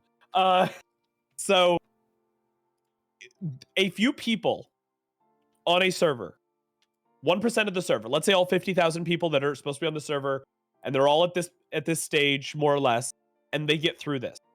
That puts them at such an advantage in gathering more materials to get ahead. Right. And so if your average person, and I'm looking at your B model here, because that's your favorite model. If your average person is at like a +6, which is 11% more than base, versus someone who's at 20, who's at the +10, you're going to be so much further ahead. You're going to be doing things so much more efficiently, and I think that allows those people. It's almost like having a head start, right? Yeah. Because you're downing mobs, you're clearing dungeons. We were having this discussion earlier today in Axiom about what open world dungeons look like, and they were talking about storyline. I'm like, y'all have never been in an open world dungeon, right? Because there's no storyline in an open world dungeon. It's always the most grindy room that you get the most experience and the most loot from, and then the boss room, and then the second most grindy room. Those are the rooms that people tend to filter through. So you're giving them a chance to get even more. And so those that get lucky get further ahead, and then that has the potential to snowball and hit things like the node system. And you get one guild and just mathematically they got the luck of the draw, and 7 of their people hit that 1%. Great. They're substantially ahead even when it comes to castle sieges, node sieges, PvP, all of those kind of things. And that has, because everything's so tied here, economic and actual landscape of the game issue. Yeah. All right, awesome. Well, yeah, thanks for coming in and explaining that out. I'm gonna kick you out and drag Baba up here and get ready for the unicycle jokes. Unicycle jokes and vampire game. Yeah, tomorrow. Not signing off or anything here yet, but tomorrow, myself, Fane, and Sir Onzington, and maybe we have a fourth. Cheese said he might be interested. Okay. But we're gonna play that B Rising game, so you guys will hear Fane and I calling each other special names for a couple hours. Can we talk about something for a second? Real quick. That releases at 5 a.m. my time. No. It's 7 o'clock regionalized. So it's 7 your time, 7 my time, and then 7 East Coast. Like it's. So That's so much better. I love you so much right now, Redbeard. I can't even explain that to you. You get the game before everybody else, essentially. No, I get it after. Or no, you get it after everybody. Head start. But we're not. I mean, we're not going to be like I'm going to play tomorrow before stream, but we're not like it's still going to be 7 p.m. start time. All right, we'll drag Bob up here. It was great. Everyone in chat, love you guys, and chicken. All right, Baba, you're up. I was getting sick of hearing Fane talk. Thank you, Jesus Christ. Yeah, I know. We got to shut him up. All right, so you were after we had talked out basically the power increase going down with each level, you were completely opposed to that and wanted to see that the most risk was being rewarded with the most reward. All right, I was reading Fane's talk. Okay, so the reason why I don't agree with A, first of all, I don't think that you should get the most gain from an enchant that's safe. You shouldn't be getting the most reward from an enchant that's safe that has no risk to it. If you want to put the most reward in the decay spot, like the potential decay spot, that would make more sense, and still have those little additives potentially at the rip parts. But that's why I don't agree with that one. So I know it sounds like the main I guess from what I'm hearing, kind of the main point, the main issue that you're having is less to do with the rip part and more with the safe versus decay part. You want to make sure that people who are at least taking risk are getting more than the people who are going full safe, right? Yes, so absolutely. So let's say that there was a system. So we'll looking at B here, a slight adjustment to B. What if 9 and 10 was 1%? Well, this is where it goes down the rabbit hole of where we started talking about in chat of like the overall power level of, you know, if you have all 16 pieces and whatever.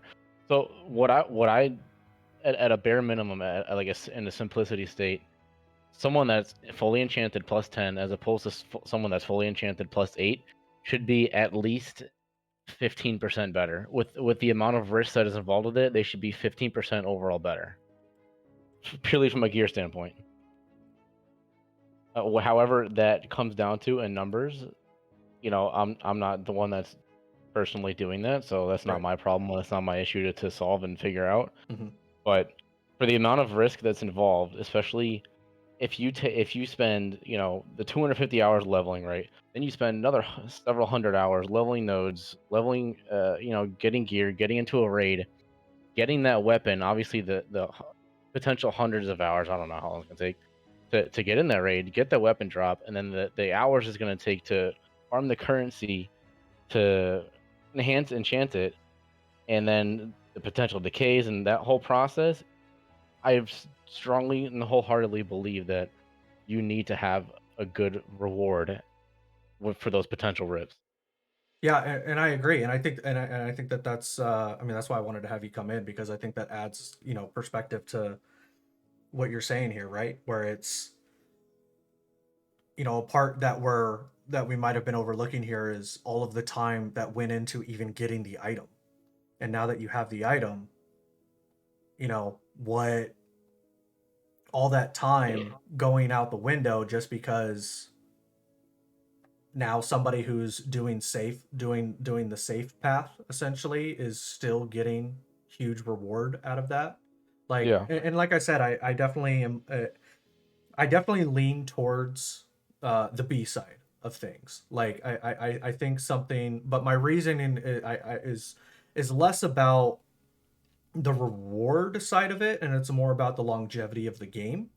And I think that a system that you propose gives incentive to sweaty tryhards to actually sweaty tryhard, because you need that type of player base within a game for it to be successful long term, the same way that you need a huge majority of a casual player base as well, right? Yeah. And so it's something that that incentivizes those sweaty tryhards to go out and get multiple sets of gear, and then that's a positive impact on the economy because you're you're out grinding more, you're out doing content more, you're putting more groups together to do stuff, which is actually helping the casuals because now there's more opportunity for those things to take place for them to go and do. Yep. So yeah, I mean, and so that's why I personally would lean towards more of a B option. If I had to just straight up play it safe, I think I would say C.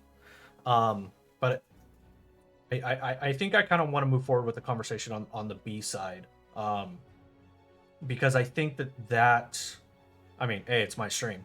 But B, but B, for the reasons that I've laid out, I personally believe it to be a more positive impact for the longevity of the game. What option B? Yeah. Okay, so I know some people are having issue with I know Fane mentioned that 9 and 10 have a 5% each, while the other ones are someone at +6 compared to +10 is a 15% difference. Okay, so my overall point of that, I'm not the one making the numbers, and I think in an overall sense, I think someone that's +10 should be 15% better than overall, like around 15% better than someone that's full +8. Because again, the amount of time and effort it takes to do that, or if you get lucky, right? If you're RNG carried, I think 15% is not a big enough difference to where someone that has a more skill than you is gonna be enough for the person that has better gear to win. Because if you look on the wiki, it's stated that gear is supposed to gonna be 50 to 60% of the your overall power, more or less. So I think that 15% difference from +10 to +8 with that 60% impact on gear, I think it's more than reasonable for a skill disparity, between the two.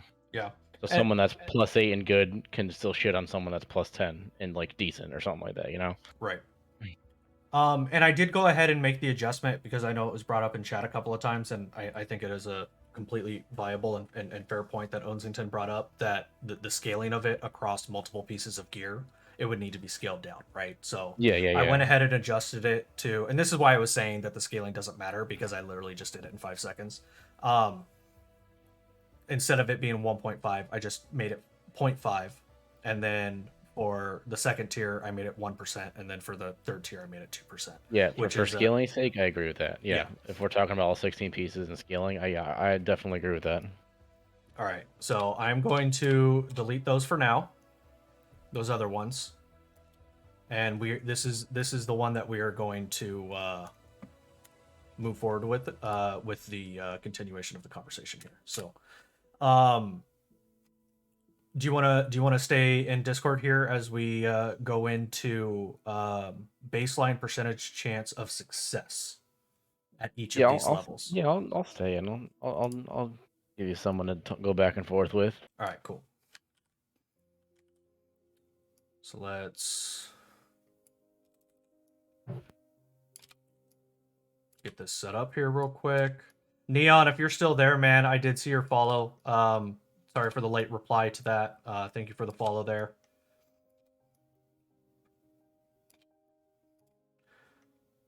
All right.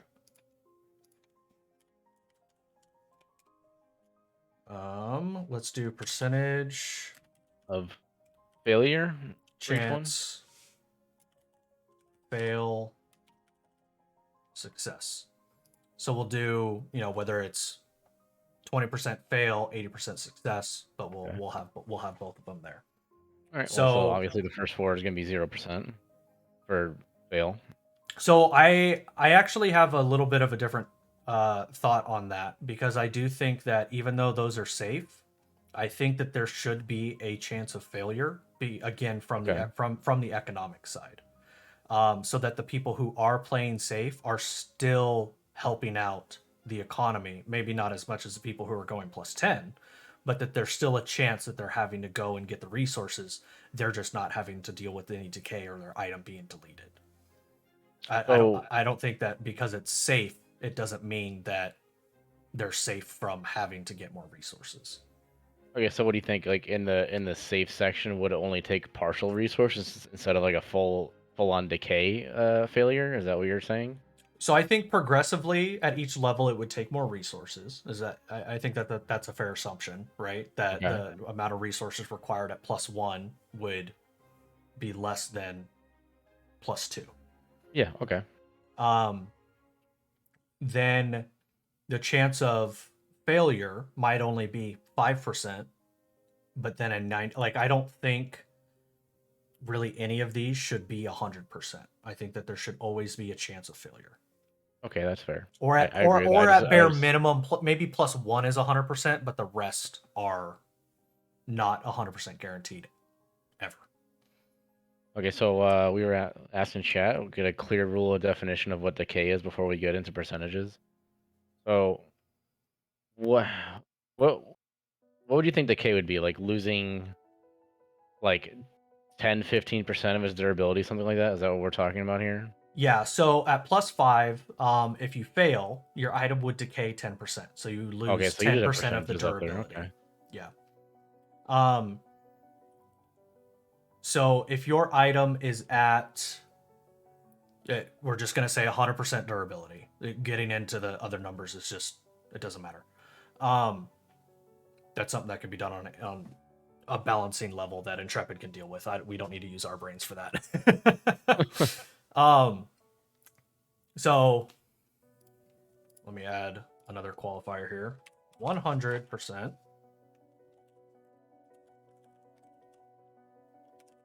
durability. So it is a level 50 epic chess piece at 100% durability. So if you fail at 5, it goes down to 90. If you fail at 6, it goes down to 85, 80, 75. We're just gonna assume that you are at 100% at each point that you are trying to upgrade. So at +1, I think we should have a 100% chance of success. So that would be 0, 100. At +2, I think you're looking at 595. At +3, probably keep it 595. Hey, what's up, Ma Curia? I am going to want to call you Murica. I'm sure you probably get that a lot. Well, I just want to answer it in the chat real quick. So, Yeah. someone said under the I don't know how to pronounce your name. I'm sorry, I'm terrible. I was saying theater. I was saying theater. I don't know if that's right. So you said under the impression that decay was a reduction in enchanting level, either to the highest level of safe or to -1 enchanting level, not a durability loss. So if you look on the wiki, and under decay, so like under the item sync section, it says item durability, and then in parentheses it says item decay does not destroy items, but in fact it acts as a material sink. So it sounds like it's not gonna like de-level the enchant. It just sounds like it's just gonna be a material sink, which in terms of the durability for it, having to repair it and whatnot. So I don't. It doesn't sound to me personally like it's gonna de-level your enchant. Yeah, item decay does not destroy items, but it acts as a material sink. 0% durability will unequip an item, significantly increasing its repair cost. So it is more. I think that the word durability and decay might be interchangeable with how it's been used so far by Intrepid and Steven.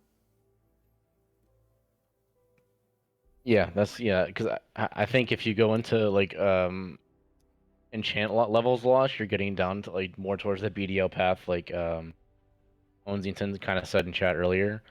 I feel like decreasing levels as you're going down that road, and that is a horrible road. I've been on that road. It's so horrible. There's a Steven quote here. If you allow it to get to certain stages or get to a destructed stage, then it requires a lot of material components in order to return back to its former glory. So yeah, he's not saying straight up destroyed. Yeah. Yeah. So even our assumption of rip at +9 and +10 might not even be reasonable based off of the information that we have, but I don't want to go back and rehash that.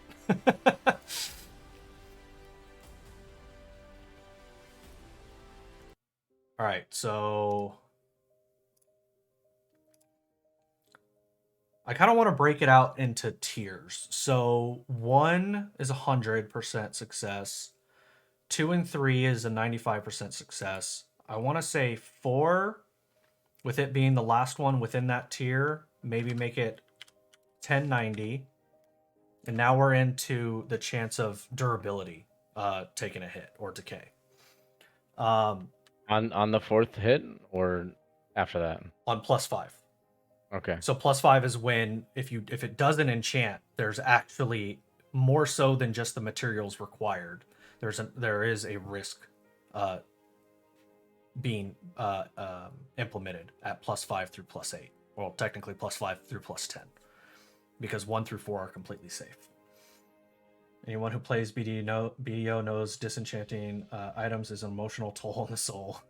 I really don't want it to go that far. I would like the system to kind of be an overall positive experience and not something that just feels overtly negative, right?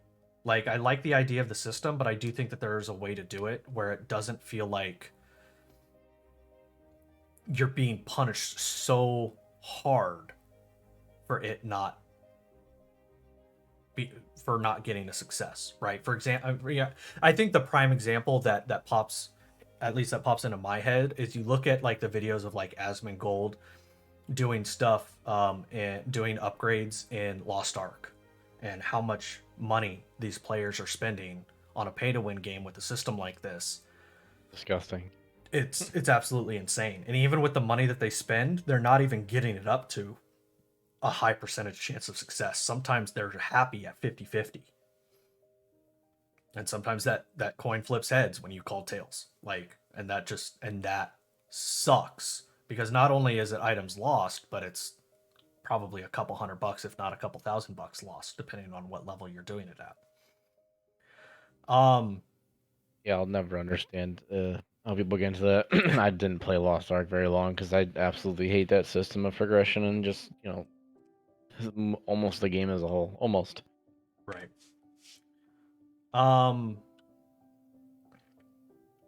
So I'm thinking at 5 and 6, it jumps up to 15% chance of failure, 85% chance of success. I don't want it to jump too high because there is the added risk there. I think this path might be a pretty linear graph, right? Like if you were to plot it out, I think it would be a pretty linear path. I don't think it needs to curve exponentially as it gets higher. I think 9 and 10 maybe, but 7 and 8.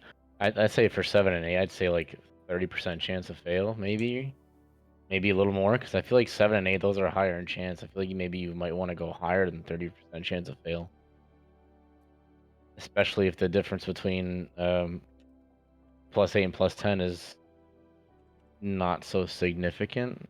I don't know.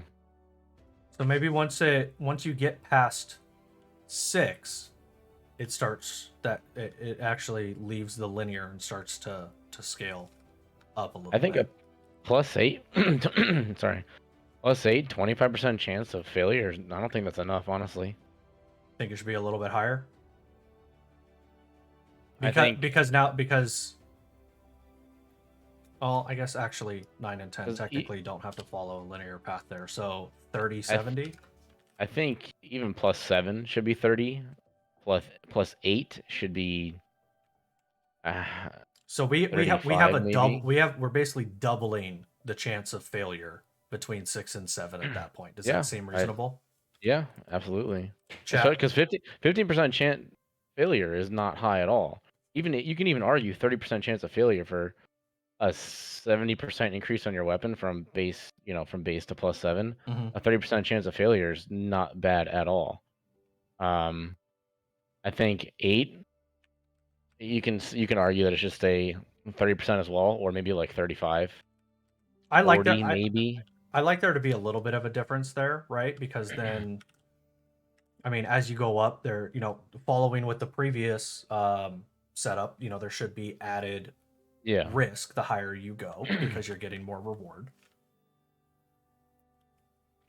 And then at 9 and 10, like the asshole side of me is like, I want to flip it completely on its head and do that. I mean, 9 and 10, I don't want to be like some lost art numbers and be like, you have a 0.5% chance of success. Right, but, exactly. I think plus 9 should be 90% chance of failure. Really, that high? Yeah, absolutely. So I'm gonna go ahead and split the difference there, and I'm keeping an eye on chat. I'm seeing what you guys are saying here. So the reason why I want it to be so high, right? Oh, sorry, I'm like, sorry. Yeah, so the reason why I want it to be so high, because if you're talking about an overall 15% difference, right? My argument, overall 15% difference from min maxers, you need to make that difference, that enchanting difference, high enough to where it's not going to be everyone that's just smacking their pieces of gear, and people should be satisfied. Could be satisfied with +8. So I think that +9 it should be very risky, especially again because it's a potential risk to break your weapon. So I think that the risk of failure should still, should also turn people away, not just the fact that it's, gonna rip your gear.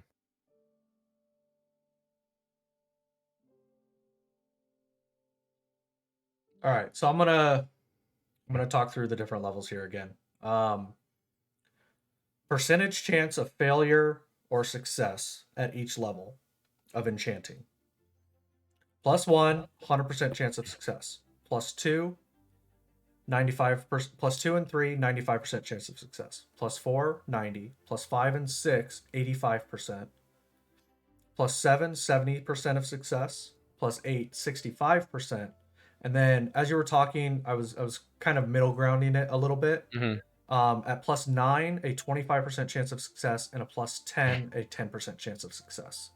Now, even though the percentage power gain between 9 and 10 is the same number off of the theory that we decided to move forward with, being that you get a 2% power increase at 9 and a 2% power increase at 10, because it's the last stage, because the power difference increase between somebody at 10 and somebody at 4 is 1, 2, 3, 4, 5 is 6%. You have to keep in mind all of the previous percentage increases that you have. There needs to be a reasonable risk to reward, even though you're only gaining the same 2%. It's 2% on top of all of the other percentage that you've gotten. Catch up on chat here real quick. How about reverse the percentages and progression to +1, 10%, change the damage and the durability of your item on a fail? How about reverse the percentages in progression to +1, 10% chance to damage the durability of your item on a fail? Okay, so basically that there's always a risk. No, I still hear you. Okay, my Discord wasn't loading and stream paused. Okay. Then Threather said, also keep in mind that if you rip your gear to 0 durability, that means you will be needing epic quality mats to repair your gear back to enchanting state. If you fail again on your next back down to 0% and unusable until you repair it fully. Ripping your gear is deleting it, not full durability loss. Yeah, so that's what I was saying earlier, that it's probably not fair for us to assume that the item would be yeeted and deleted, but that was the premise that we started with, so I do want to stick with that. Even though literally the quote of Steven is literally right behind it right there. I want to kind of, because I think that the theory can still continue forward regardless of what the risk is. That's something that Intrepid can play with. So I want to continue forward just with what we've kind of been talking already. before we go back and stumble ourselves back through the conversation we've already had. There can be a complete durability loss to the percentage potentially damage your item, either to decay, completely erase. Okay, yeah, Steven mentioned a disable or maybe not destroy. Okay, yeah. So go ahead. I was gonna say the reason I disagree with the 75-25 and maybe even 90-10 for plus 10 is you're talking like if you just go off like a player base value, you're talking like 12,500 people having a plus 9 and then 10,000 people having a plus 10. I think for plus 9 for to have someone a weapon that's plus 10, I think it should be a small percentage. Like I said, like you said, like it should be the sweaty player base that's min maxing to get plus 10. And I think that a 25 and a 10% success rate does not fall under a sweaty category. I think that still even leans towards to semi-casual, or semi-hardcore. Sorry, not semi-casual. So I think, yeah, like I said previously, a plus 10 should be a 15% increase in overall gear compared to a plus 8. I think you need to show that with a higher percent chance of failure. I So agree. I think the 95-5 maybe, but 85-15 it should be 90-10 for plus 9.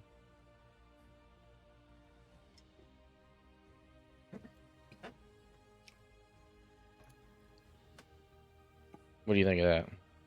I think And maybe so. The part that was really ringing to me on what you said was it being created for the sweaty player base, and that part of it is why I think it is absolutely reasonable for it to be a ridiculously high chance of failure.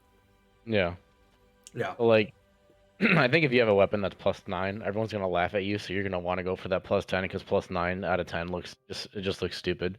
Because I played I don't know if you've heard of the game Fantasy Star Universe for Xbox. Like like it came out in like 2004, 2006 or something like that. I don't know.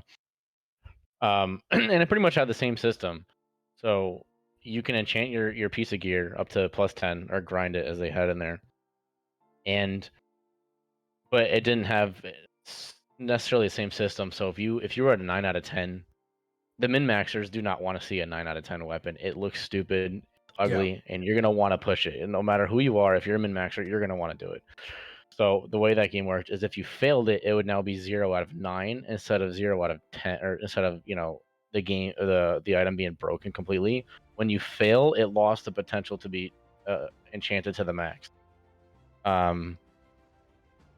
So it kind of this same system that we're kind of discussing right now reminds me of it. So again, a min maxer, you're gonna want to push for a 10 out of 10. No one's gonna like seeing a plus 9 weapon, a plus 8 weapon. The sweaty people, they're gonna want plus 10. Yeah, I think you need all the to. people that need to turn their radio, up or down every 2 volume levels or 5 volume levels, like there's a little bit of an OCD factor to plus 10 versus plus 9 as Exactly. well. Yeah. So you need to, for that sweaty player base, you need to make it a ridiculous, in a way, risk for it. But again, it can't be so difficult where you're leaning towards like Lost Ark and BDO numbers where you're like 0.7% to success or succeed, sorry. And you can't lean towards too low where it's gonna be everyone's gonna be like, oh look, it's only like like a 20% chance, to fail. Oh, whatever. That's no big deal. Yeah. Um Well, no, and Onzington brings up a good point here, and this is something that I also would 100% do because though I'm sweaty, I also want to hedge my bets. He said I'll grind as many of them as I need. Just going to have 2 of them at plus 8 before I go for 9. And then the same thing for 9, right? You try to get 2 of them at 9 before you go yeah, for 10. that's the BDO route. Yeah. Which I know that was brought up before, and I think no matter what numbers you put at plus 9 and plus 10, it could be 0.3% difference, it could be a 10% difference. You're still going to want to have a backup because of it being potentially deleted. So Right, and maybe for somebody that's, hey, I want to make sure I have something at, plus 8 before I go for 9, and then if I get that 9, I'm willing to risk that 9 and get it to a 10, but I still have that 8 in reserve, right? Like yeah. maybe you don't need to get 2 of them to 9, and everybody's going to have their own level. And that's why I like kind of breaking this out the way that we did, because it speaks to different player bases, right? Threather has already said, like, I probably won't go for a 9 or +9 or a +10 because that, I'm not willing to take on that risk. That doesn't fit my play style, my time commitment to the game, all of that different stuff. And I think that that's fine. Like, and I think that, as long as it's enough of a difference to incentivize, the sweaty hardcore people to, I mean, lack of a nicer way of saying it, be better than somebody who decides not to. Again, just assuming that all skill being equal, that they are better purely on a number standpoint, that they are taking that risk on to be better. And I think that that's fine because I am a huge proponent of having systems that are opt-in sweaty and not required sweaty, right? Yeah. And I think that that's a huge thing that a lot of games miss, is that they think that sweaty needs to be a requirement rather than sweaty being opt-in. And I do think that that actually starts at a community level as well, right? Because if everybody's walking around and you have stuff like Radar IO and DPS meters and all of this stuff that incentivize people to walk around and say, hey, we need everybody at +10 in the group. If you're not, you're getting kicked. The reality is you're just always going to have groups like that no matter what.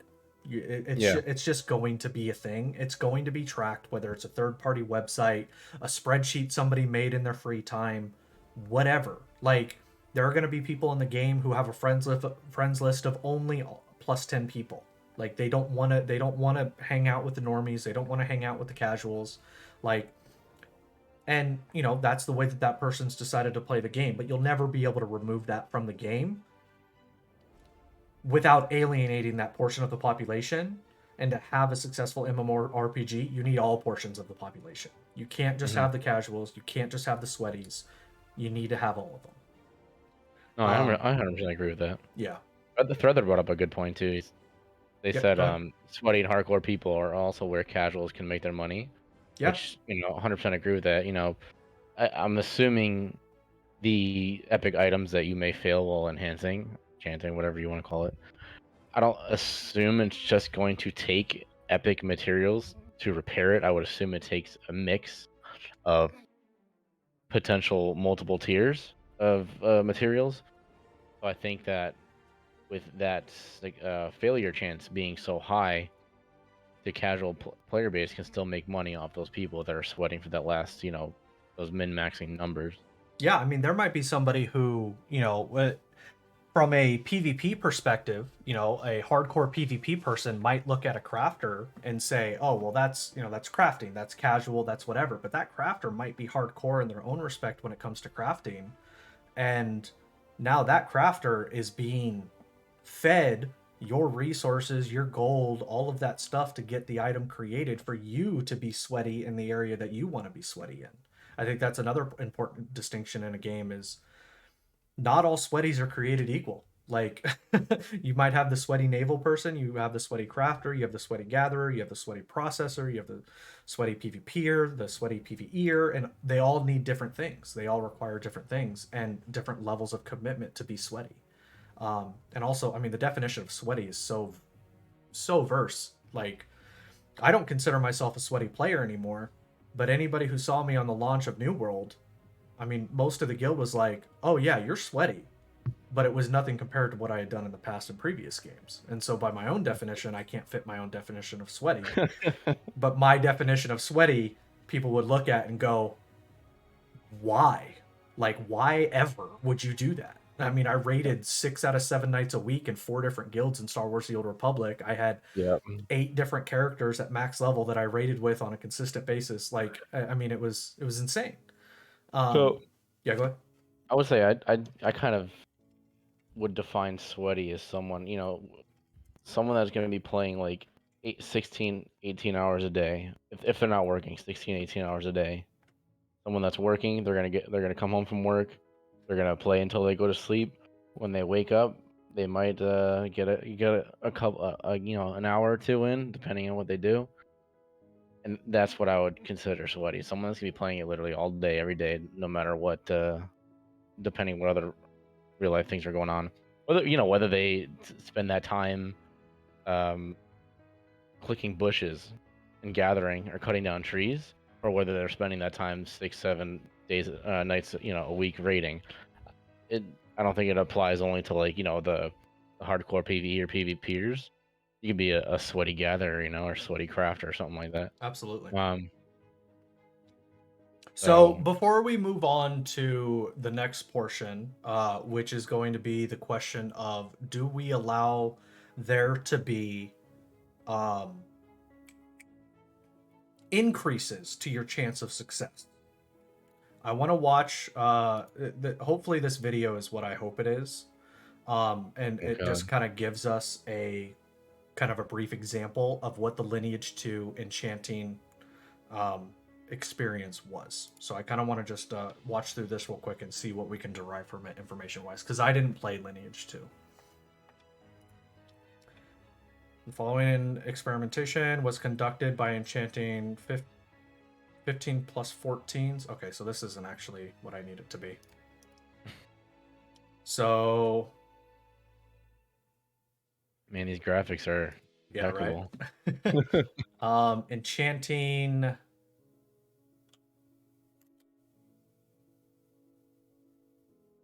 Or are you saying that you want an item to increase the odds of success, or you want an item to increase the max enchanting? Whether it be quality of materials, a specific item, or a buff, if that is able to exist within the game to help increase the chance of of a successful enchantment. Okay, so you're saying if like you need I don't know why this would be it, because I can't think of anything. If you need like a dragon scale, right, to enchant something, and there's different tiers of that dragon scale, you want the higher tier to give it a higher chance of success. Is that what you're saying? Yes. Well, I'm posing the question whether that, so if an item like that or a buff like that should exist within the game.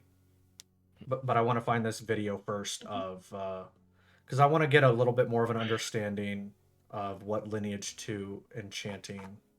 Come here, weirdo. Don't call Fane over like he's your dog. That's rude. I'm actually calling my dog over. I Right know. No, I thought I saw her around the corner on a unicycle, so I thought it was Fane. Sorry. Why did I put white block?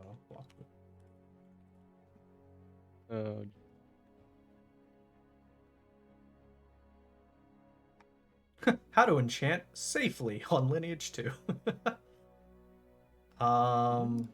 Maybe this will get us what we want. For some reason, that sounds horrible. And we'll get to it. I want to dive into it. That's kind of the last point on this specifically that I kind of want to go over. But I want to see if we can. All right, this is a quick video. Hopefully, this will give us what we need.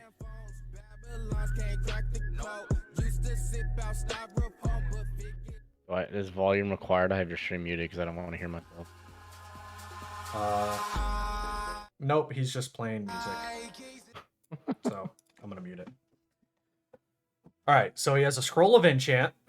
Pulls up the enchanting menu. He drops the item in, and he hits start. The item is now +4.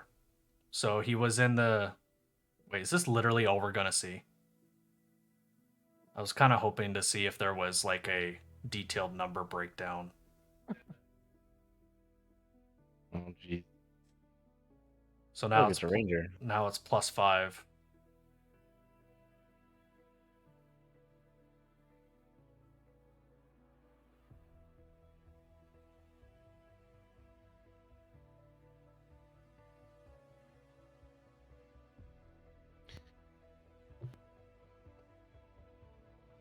I need a beer back real quick. Give me like 30 seconds. Yeah.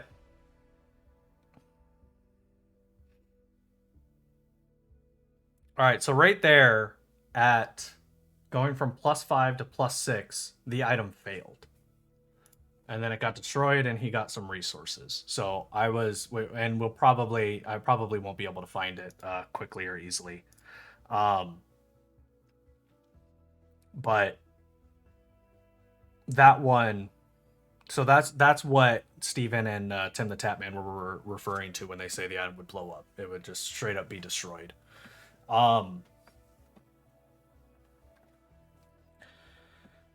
Yeah, I definitely don't like that being a possibility at these lower levels. And even based on what Steven has said, it probably won't even happen at these levels. It'll just probably fully decay. You know what?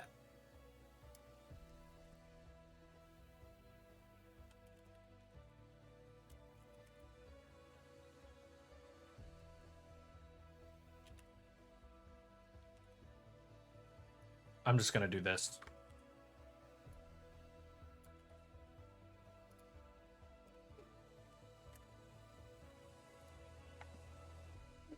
We'll just do that. It's just 100% chance of decay at 9 and 10. We'll just go with that. Enough people have said it. I don't think that requires much conversation for that change. Now that I think about it, so we'll go with that. That's going to be the new thing. All right. So next topic is, should there be an item buff or ability that increases the chance of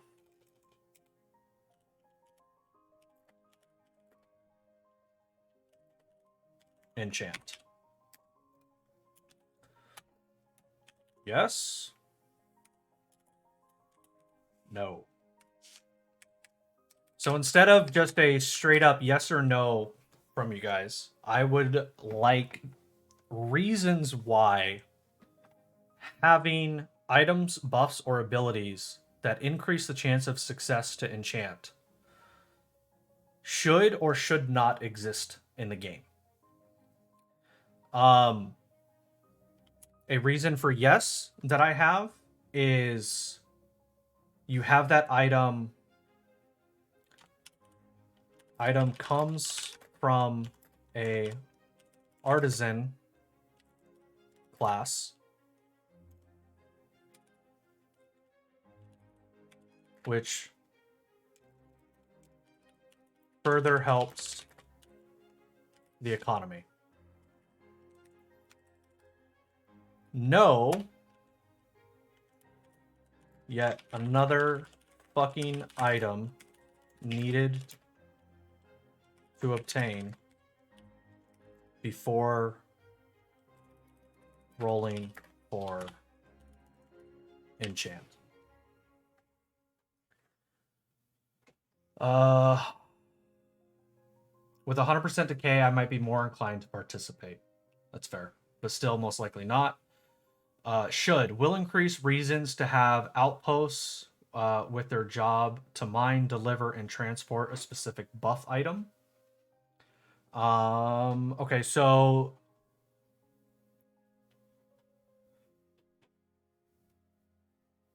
do you think what you just said there, Onzing10, is similar to what I said here? Or is it different? And if it is, I might need a little bit further explanation to understand. So, side note, Yeah. not to interrupt you or anything, but there's an actual light show going on outside right now. There's lightning in every single direction outside, striking like every 5 seconds. It's ridiculous. That's a little nuts. It's kind of awesome, but it's kind of sketchy. Yeah. Aliens are mad, dude. Absolutely same. Typed in the same time as you. Okay. Just wanted to make sure that I wasn't just that I wasn't conflating what I said to or I wasn't projecting what I said to what you said. That I was actually understanding it as the same thing. So, hey, it's not my tinfoil hat. It's Super. She's the one that talked about aliens and whatnot. I'm gonna assume the last things that were responded to in chat were you saying yes, why or why not that item should be allowed in ashes. I'm gonna agree with adding an extra thing to grind for the sake of grinding is not engaging, and I think it's just a nonsensical item just to make another layer that's not actually necessary or engaging. I can't say that I would say yes to as why it should be in the game at all, because I just don't agree that it should be in the game at all. Yeah, I think there should just be a flat percentage base, whether you fail or succeed X amount of times, or whether you don't have any items, or like Lost Ark. If you fail X amount of times on the enchant is a guaranteed success. I think that's stupid. Yeah, so not even having a bad luck mechanic tied to it, Yeah, which is what Lost Ark has. Yeah. yeah. I think it'd just be the flat rates that we kind of discussed. Obviously, maybe not those specific numbers, but something along those lines. Yeah. I think that's what it should be. No item to change those numbers. No loss mechanic to change those numbers. That's it. All right. Feather said no. Adding an extra thing to grind for the sake of grinding is not. Oh, that's what you were responding to. Okay. Counter to yes, possibly an item to reduce the amount of time of an item decay. Okay, so there's a different approach. Instead of it being to success, item to reduce amount of decay acquired on failure. Does that change your thoughts at all? So instead of it affecting the percentage, it's essentially affecting the outcome. So for example, let's say I have this item that reduces my decay. It reduces my decay of the item. Okay, using the word decay and reduce there is weird. So let's do. I don't think there should be something that should reduce the amount of decay. I think there should be items that maybe give you more of your durability back, right? So if you need 10 iron to repair it, I think maybe if you have like 5 iron, that's like a tier 2. I think that, because I know I talked with Vladis about this, like he mentioned it, and I'm not sure because there's so many things to remember about this game.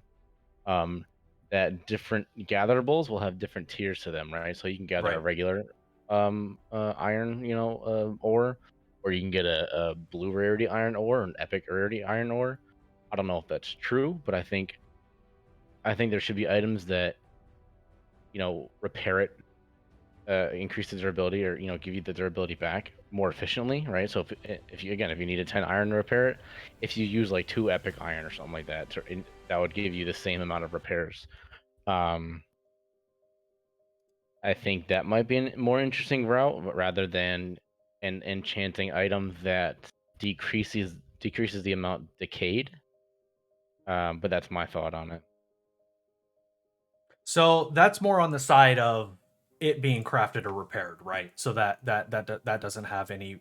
That's not anything within the enchanting process. What you're saying, No, right? Other than the decay system, but the actual enchanting it, no. Okay, so I'm not 100% opposed to an item reducing the amount of decay. Like, but I would only want it to be like, I mean, we're talking like if it's top tier, because I don't want it to feel like what I put there as no for an item buff or ability to increase a chance. I don't want it to feel like yet another fucking item that's needed to obtain before rolling. Like, because the min-maxer's mindset is going to be a min-maxer's mindset across the board. And so if I see a system that can be min-maxed, I'm going to want to min-max it. And so if there's an item that gives me, reduce the amount of decay by 50%, so if I fail a plus 10, it only decays 50% instead of 100%, that item is going to feel required. Never mind the impact on the economy, right? How we briefly mentioned before that the casual player base will still be making money off of the sweaties because of these failures. Now, if these people that are sweating and enchanting are only losing 50% of a 50% decrease in the items they need, it's a 50% decrease in the potential decrease in the items that will be traded, gatherables that'll be traded for that purpose. Yeah. So introducing it could be a positive to the economy, but it could also be a negative to the economy. And so it's like, I guess, what point do you want that? Or I guess at what areas do you want the impact to be positive, and what areas do you want the impact to be? Or I guess what type of positive to the economy do you want? Because both of them could be a positive to the economy. It's, I guess, which type of positive do you want? So the way I would look at it, right? If you have an item, a singular item that reduces the amount of materials required across several different items, right? So you need iron, a tier 1 piece of iron. You need a tier 2, I don't know, fucking mithril. You need tier 3, um, I don't know, rune. I'm gonna go off RuneScape because I don't know why it popped in my mind. So like iron, mithril, then like rune, right? If you have one item that decreases the amount overall of all those other items by 50%, that you're more negatively impacting the market than you would be positively by introducing another item for people to craft or whatever to make money from. I think that it'd be more of a beneficial to the economy to have it, um, you're gonna lose that durability no matter what items you can put it in there or not. I think the more interesting idea might be the different tiers of those materials that may repair the durability better. I think that may be an interesting way because people, it might reward someone that goes further into the resource tree, like gathering tree. Someone that goes further into a gathering tree might get those materials more often, so they actually have an outlet to sell it now, as opposed to a 50% decrease on the materials loss. That makes sense. I know I said a lot. No, yeah, yeah. No, I'm tracking what you're saying, and I do think that um sorry, just getting the thought repairs slash materials from the economy. I think that's enough to kind of a synopsis, just a little note. But yeah, having the impact of the tiers of the materials being more on the crafting slash repair side rather than it being in the actual enchantment side of it. Yep. All right. I have one. So, quick summary of all of this. One item, a level 50 epic, a max level epic chess piece, basically broken out into 3 different tiers of enchantment. Tier 1 through 4, you get a 0.5% power increase at each of those levels. 5 through 8, you get a 1% power increase at each of those levels. At 5, you get a 10% decay, which equates to 10% durability loss. Just whenever I say decay, assume I'm also saying durability, because both of those words have been used interchangeably from quotes from Stephen. At +6, it is a 15% chance to decay, or sorry, a 15% decay. At +7, a 20% decay. At +8, a 25% decay. And 9 and 10 is a 100% decay. A fully enchanted item will give you a 10% power increase in that one slot. A legendary gives a 15% power increase over a +10 enchanted a +10 enchanted epic. So a legendary would give a 25% power increase to a non-enchanted epic, but only a 15 or no, sorry. Yeah, a 25% power increase over a non-enchanted epic. But a fully enchanted epic, a legendary would only give you 15% more, which is still roughly what Steven has said, that he wants a 15% power increase. Now, one could argue and say that he said that as a 15% power increase to a player overall, so maybe that number would need to be played with, but not our problem. For a percentage chance of failure to success, at +1, it is 100% chance of success. +2 and +3, 95% chance of success. +4, 90. 5 and 6, 85, plus 7, 70, plus 8, 65, and then 9 and 10, because it's the creme de la creme, the top of the top, the min-maxer's paradise. It is a 10% chance of failure, or a 10% chance of success at 9 and a 5% chance of success at 10. Discussing should there be items, buffs, abilities that increase the chance of success to enchant. It seems like between chat, Baba, and myself, it's a pretty resounding no. Because it feels like yet another fucking item needed to obtain before rolling the enchant. I also added in there that it's kind of a pseudo time/content gate, and that just never feels good. Even if it's not intended to be a content or a time gate, if it feels like it, it just doesn't feel good. Instead of having an item to reduce the amount of decay, making sure that the way that materials are used for repair and crafting, that maybe less items are needed if you use higher tier items. No, we went away from destroy. I think you might have been AFK from that. Wait, why are we away from destroy? I thought that was what was supposed to happen. So, based on the definition of durability and decay here that Steven has, item decay does not destroy items, but it acts as a material sink. Right. It won't destroy them, but that's if you're going the route where it's going to be only losing durability. But I'm pretty sure that the items will be potentially deleting. Let me see. Let me go over to the wiki. I Okay. closed it like an idiot. Enchanting. We're talking about the enchanting system, so. Yeah, I had it on. I had read through enchant side a little bit. Okay, so right here, it's under the first thing under item sinks. It's important for a healthy economy to have item sinks so that anything that can be crafted can also be destroyed. Over enchanting carries the risk of destroying that item, rendering it useless. Oh wait, useless for the use temporarily. It's not destroying. Rendering it useless temporarily is not destroying. Right. I think they're loosely. I mean, this is one of the problems with not having like the actual information, right? Is, and we run into this a lot with Stephen quotes. Is Okay. Go ahead. I was gonna say, so if we're going off the assumption that it's 100% decay and not an actual destruction, I agree that the percentages for success need to be lower than that.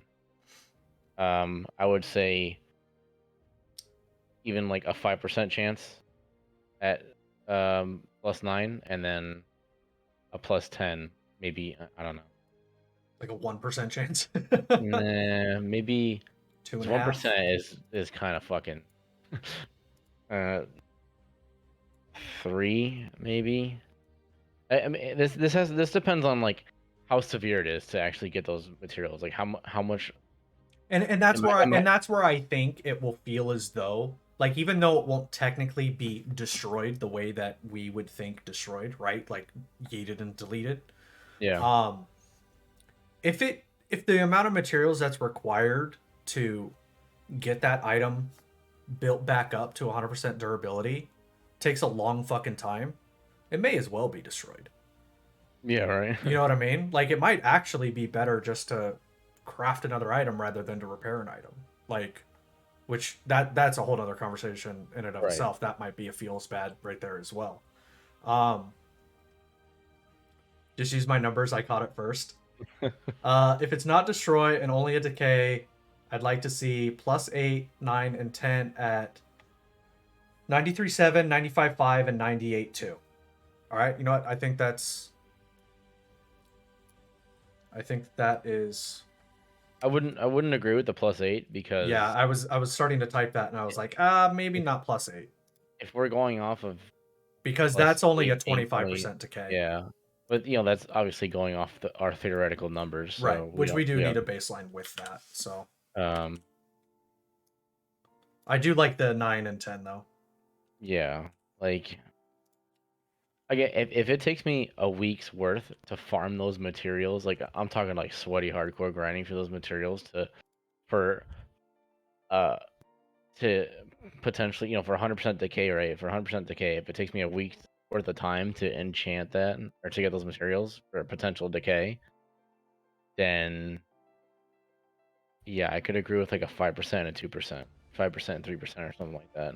And again, this is the back to what you said originally. This is the sweaty hardcore, right? Yeah. Like I mean, to me, I would, based off of this this entire theoretical, I would assume most people are probably comfortably around 8, and that's probably a Yeah. reasonable thing to kind of like put out into like looking for LFM and stuff like that. Like So +8s. We need +8 enchants required kind of a thing. If people are out there saying +9 and +10 enchants required, like if we're going off of like the majority of the player base comfortably sitting at +8, I think 60% chance to succeed is still too high. I think maybe like a 50-50 or maybe or switch them. Like, instead of 40-60, be 60-40. If that's where majority of the player base is going to sit, I think that's where like a 50-50 might be more reasonable than all right. 60% chance So of success before, is because I did change that rip to decay, and then we didn't really go and look at failure previous slash numbers. success again. Yeah. So chat, do you guys think that we should revisit +1 through +8 real quick with the adjustment? Because I think it's probably fair. Yep, I checked my posture. It's bad. Thank you, Thriller. I literally have posture check as a meme. Yep, I checked. It's horrible. I'm leaning back in my chair right now. It's nice. I got a pretty nice chair. Just making sure you saw it. And we'll do it quick. And then there's one more one final question on this entire enchanting process that I have for you guys. That will probably be pretty quick. It's less number grindy than we've been so far. So the only issue, like with revisiting these numbers, because then it's just gonna make me think of like, all right, if I fail, how long is it gonna take for me to get those materials to repair it, or what are the materials required to make that enchant? There's so many like things you can go down with a rabbit hole with this. It makes me revisit, the numbers every time I think of each different outlet that's needed, potentially needed for this. Owensington, I think the success rate at 6, 7, and even 5 to 8. I think 5 to 8 is too high. All right, so let's go there and try not to rabbit hole, Baba. Oh, God. Go off of feeling. Okay, so rather than hard up numbers, which is not something I like doing in theoretical, but +5, 20% chance of failure. okay, so we're starting at 2080. Yes. And then let's go linear, or mostly linear from here. Then I'd go 25, 75. I'm thinking a little steeper, 30, 70. And +7, we want to put that at 40, 60. Like a 10% each and year. then we're 50-50 at +8, which was something that was said earlier. Yeah. So 1 through 3, basically, generally a high chance of success. I mean, honestly, we could probably even change that to 1090. Okay, I'm gonna be the devil's advocate here. Yeah. Because again, if the majority of the player base is gonna be sitting at +8, I think 50-50 is too easy. I agree. Or +8 for people that are gonna be sitting there. I agree. I think it should rate be equals double the decay. I want to say 60-40 instead of 50-50.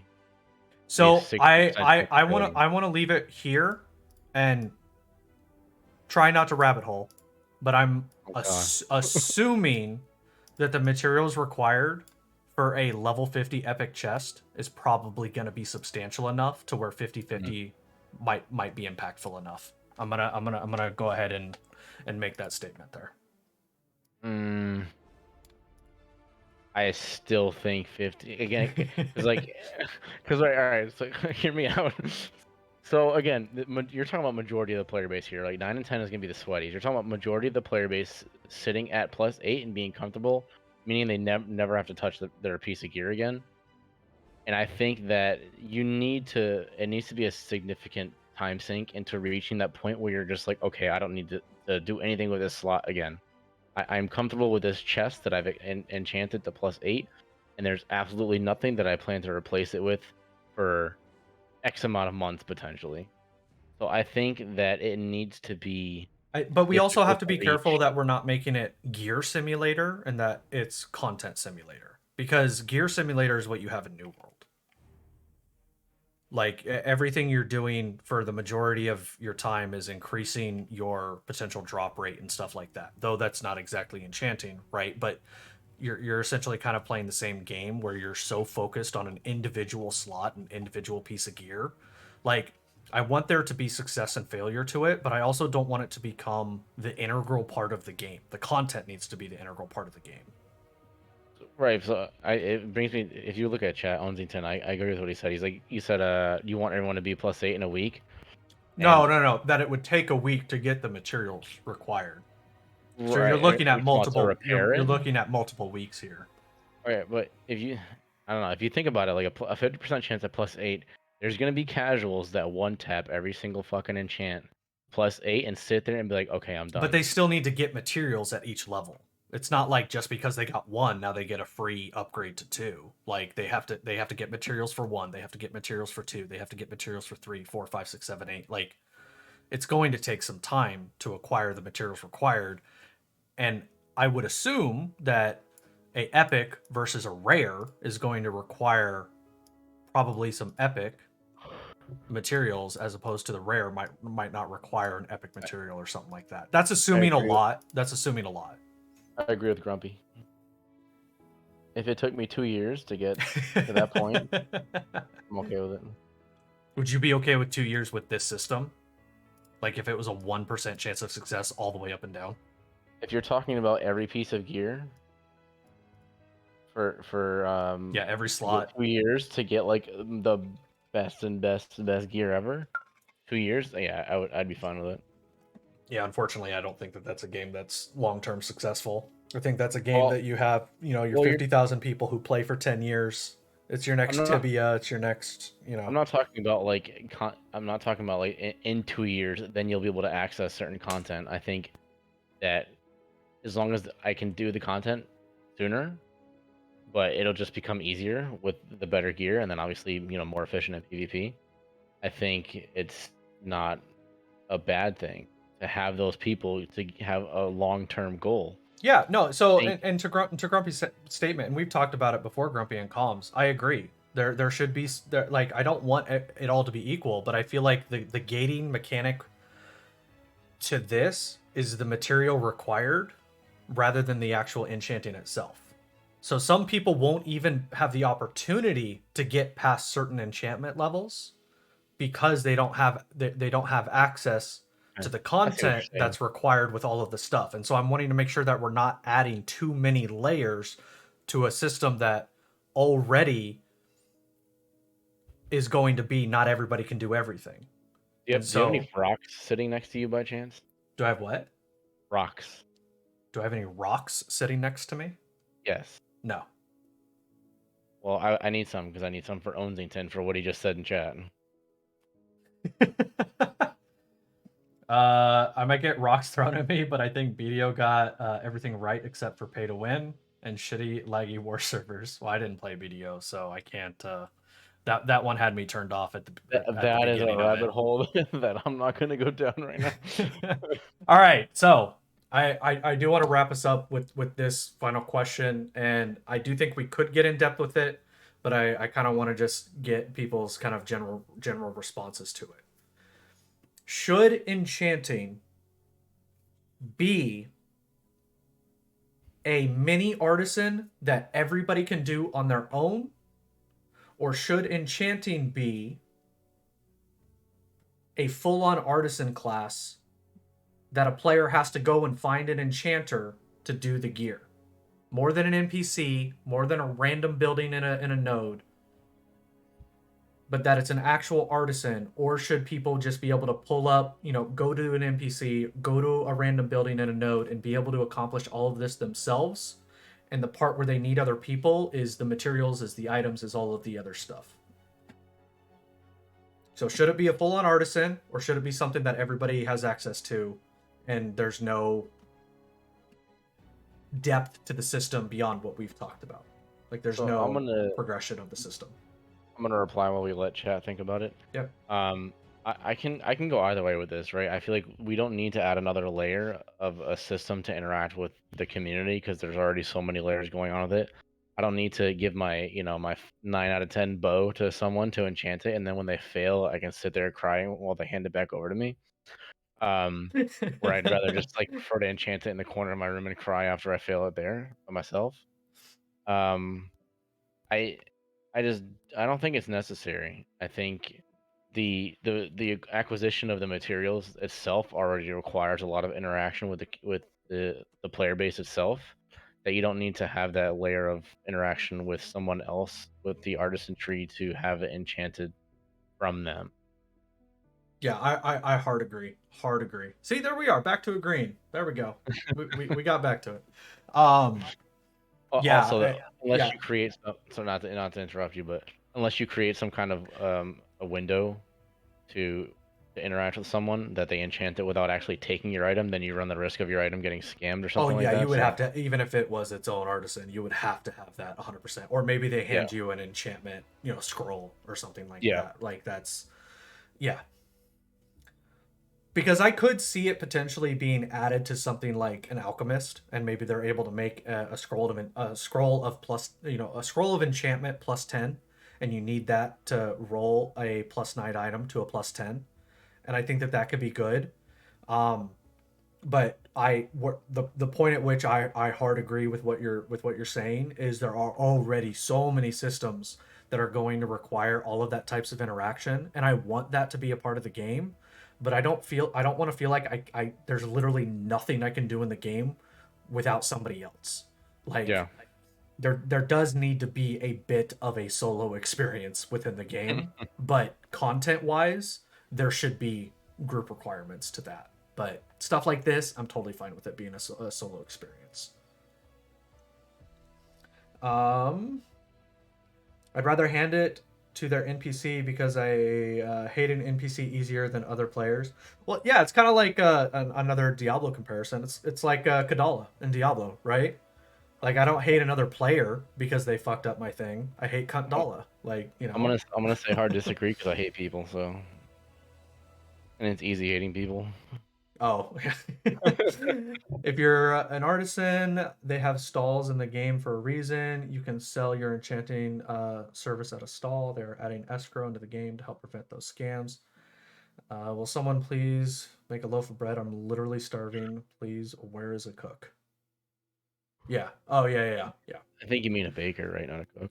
Well, yeah, he's. I think I'm pretty sure that's an old school WoW reference there. Let's see. I don't have that kind of memory to recall upon something like that, so I apologize. I think enchanting should be limited to node levels via NPC, town, mayor building, or mayor buildings. They have to build an enchanting shop, forces mayors to be more engaging. So that's kind of an interesting thought. Is what if the potential enchantment levels are tied behind a node level? So like a level 4 node could only get to, or a level 3 node could only get +1, +2, +3, but a level 5 node, level 5 node can get you 5, 6, 7, and 8, and then you need to go to a metropolis to try to get 9 and 10. I think the only thing you're really doing with that is forcing people to travel just to enchant, because to get to those stages of enchantment anyway, you're gonna have to have higher node levels unlocked to get those materials. So like, if I'm farming at Metropolis for like 3 months, raiding with my guild, and I decide to go off and gather iron in the bottom left corner of the map, you're basically just telling me that I need to go back to the metropolis to enchant my piece of gear. What, even though I've already been there farming materials from that content Yeah, but unlocked by a stage 6 node. I think it fits with a lot of the other theme that we see within the game. That theme that we see within the game. That you venture out and then you come back, right? What if I don't want to come back? Well, but you're gonna need to come back, because what are you gonna do with all that iron? You're just gonna sit out there and jerk off with it? Like, no, you're gonna Maybe. go back to no, you're not. You're gonna go back to an auction house. You're gonna sell it. You're gonna, like, you're gonna turn it into something. You need to go back to a node for that. So why not this? And from a devil's advocate standpoint, like, you're already going to have to go back for all of these other things. So why not have that be a part of it as well? And then it also incentivizes it's another thing that incentivizes getting a node high up.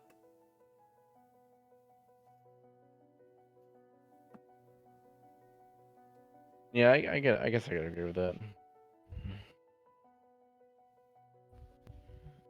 Iron is great jerking material, right? Feel re-energized. You guys are fucked. Yeah, Unzi10, perfect time to use the unlimited power emote there. That was great. I just want to say that I risked or sacrificed the last hour and a half or so, however long I've been in Discord, to not run maps in PoE. So do I need to grab some iron and jerk you off? That would be much appreciated. And just like that, stream went downhill real fast. But yeah, no, I mean, thanks a lot for coming in, and it's nice having something to having a voice to bounce this off of and chat.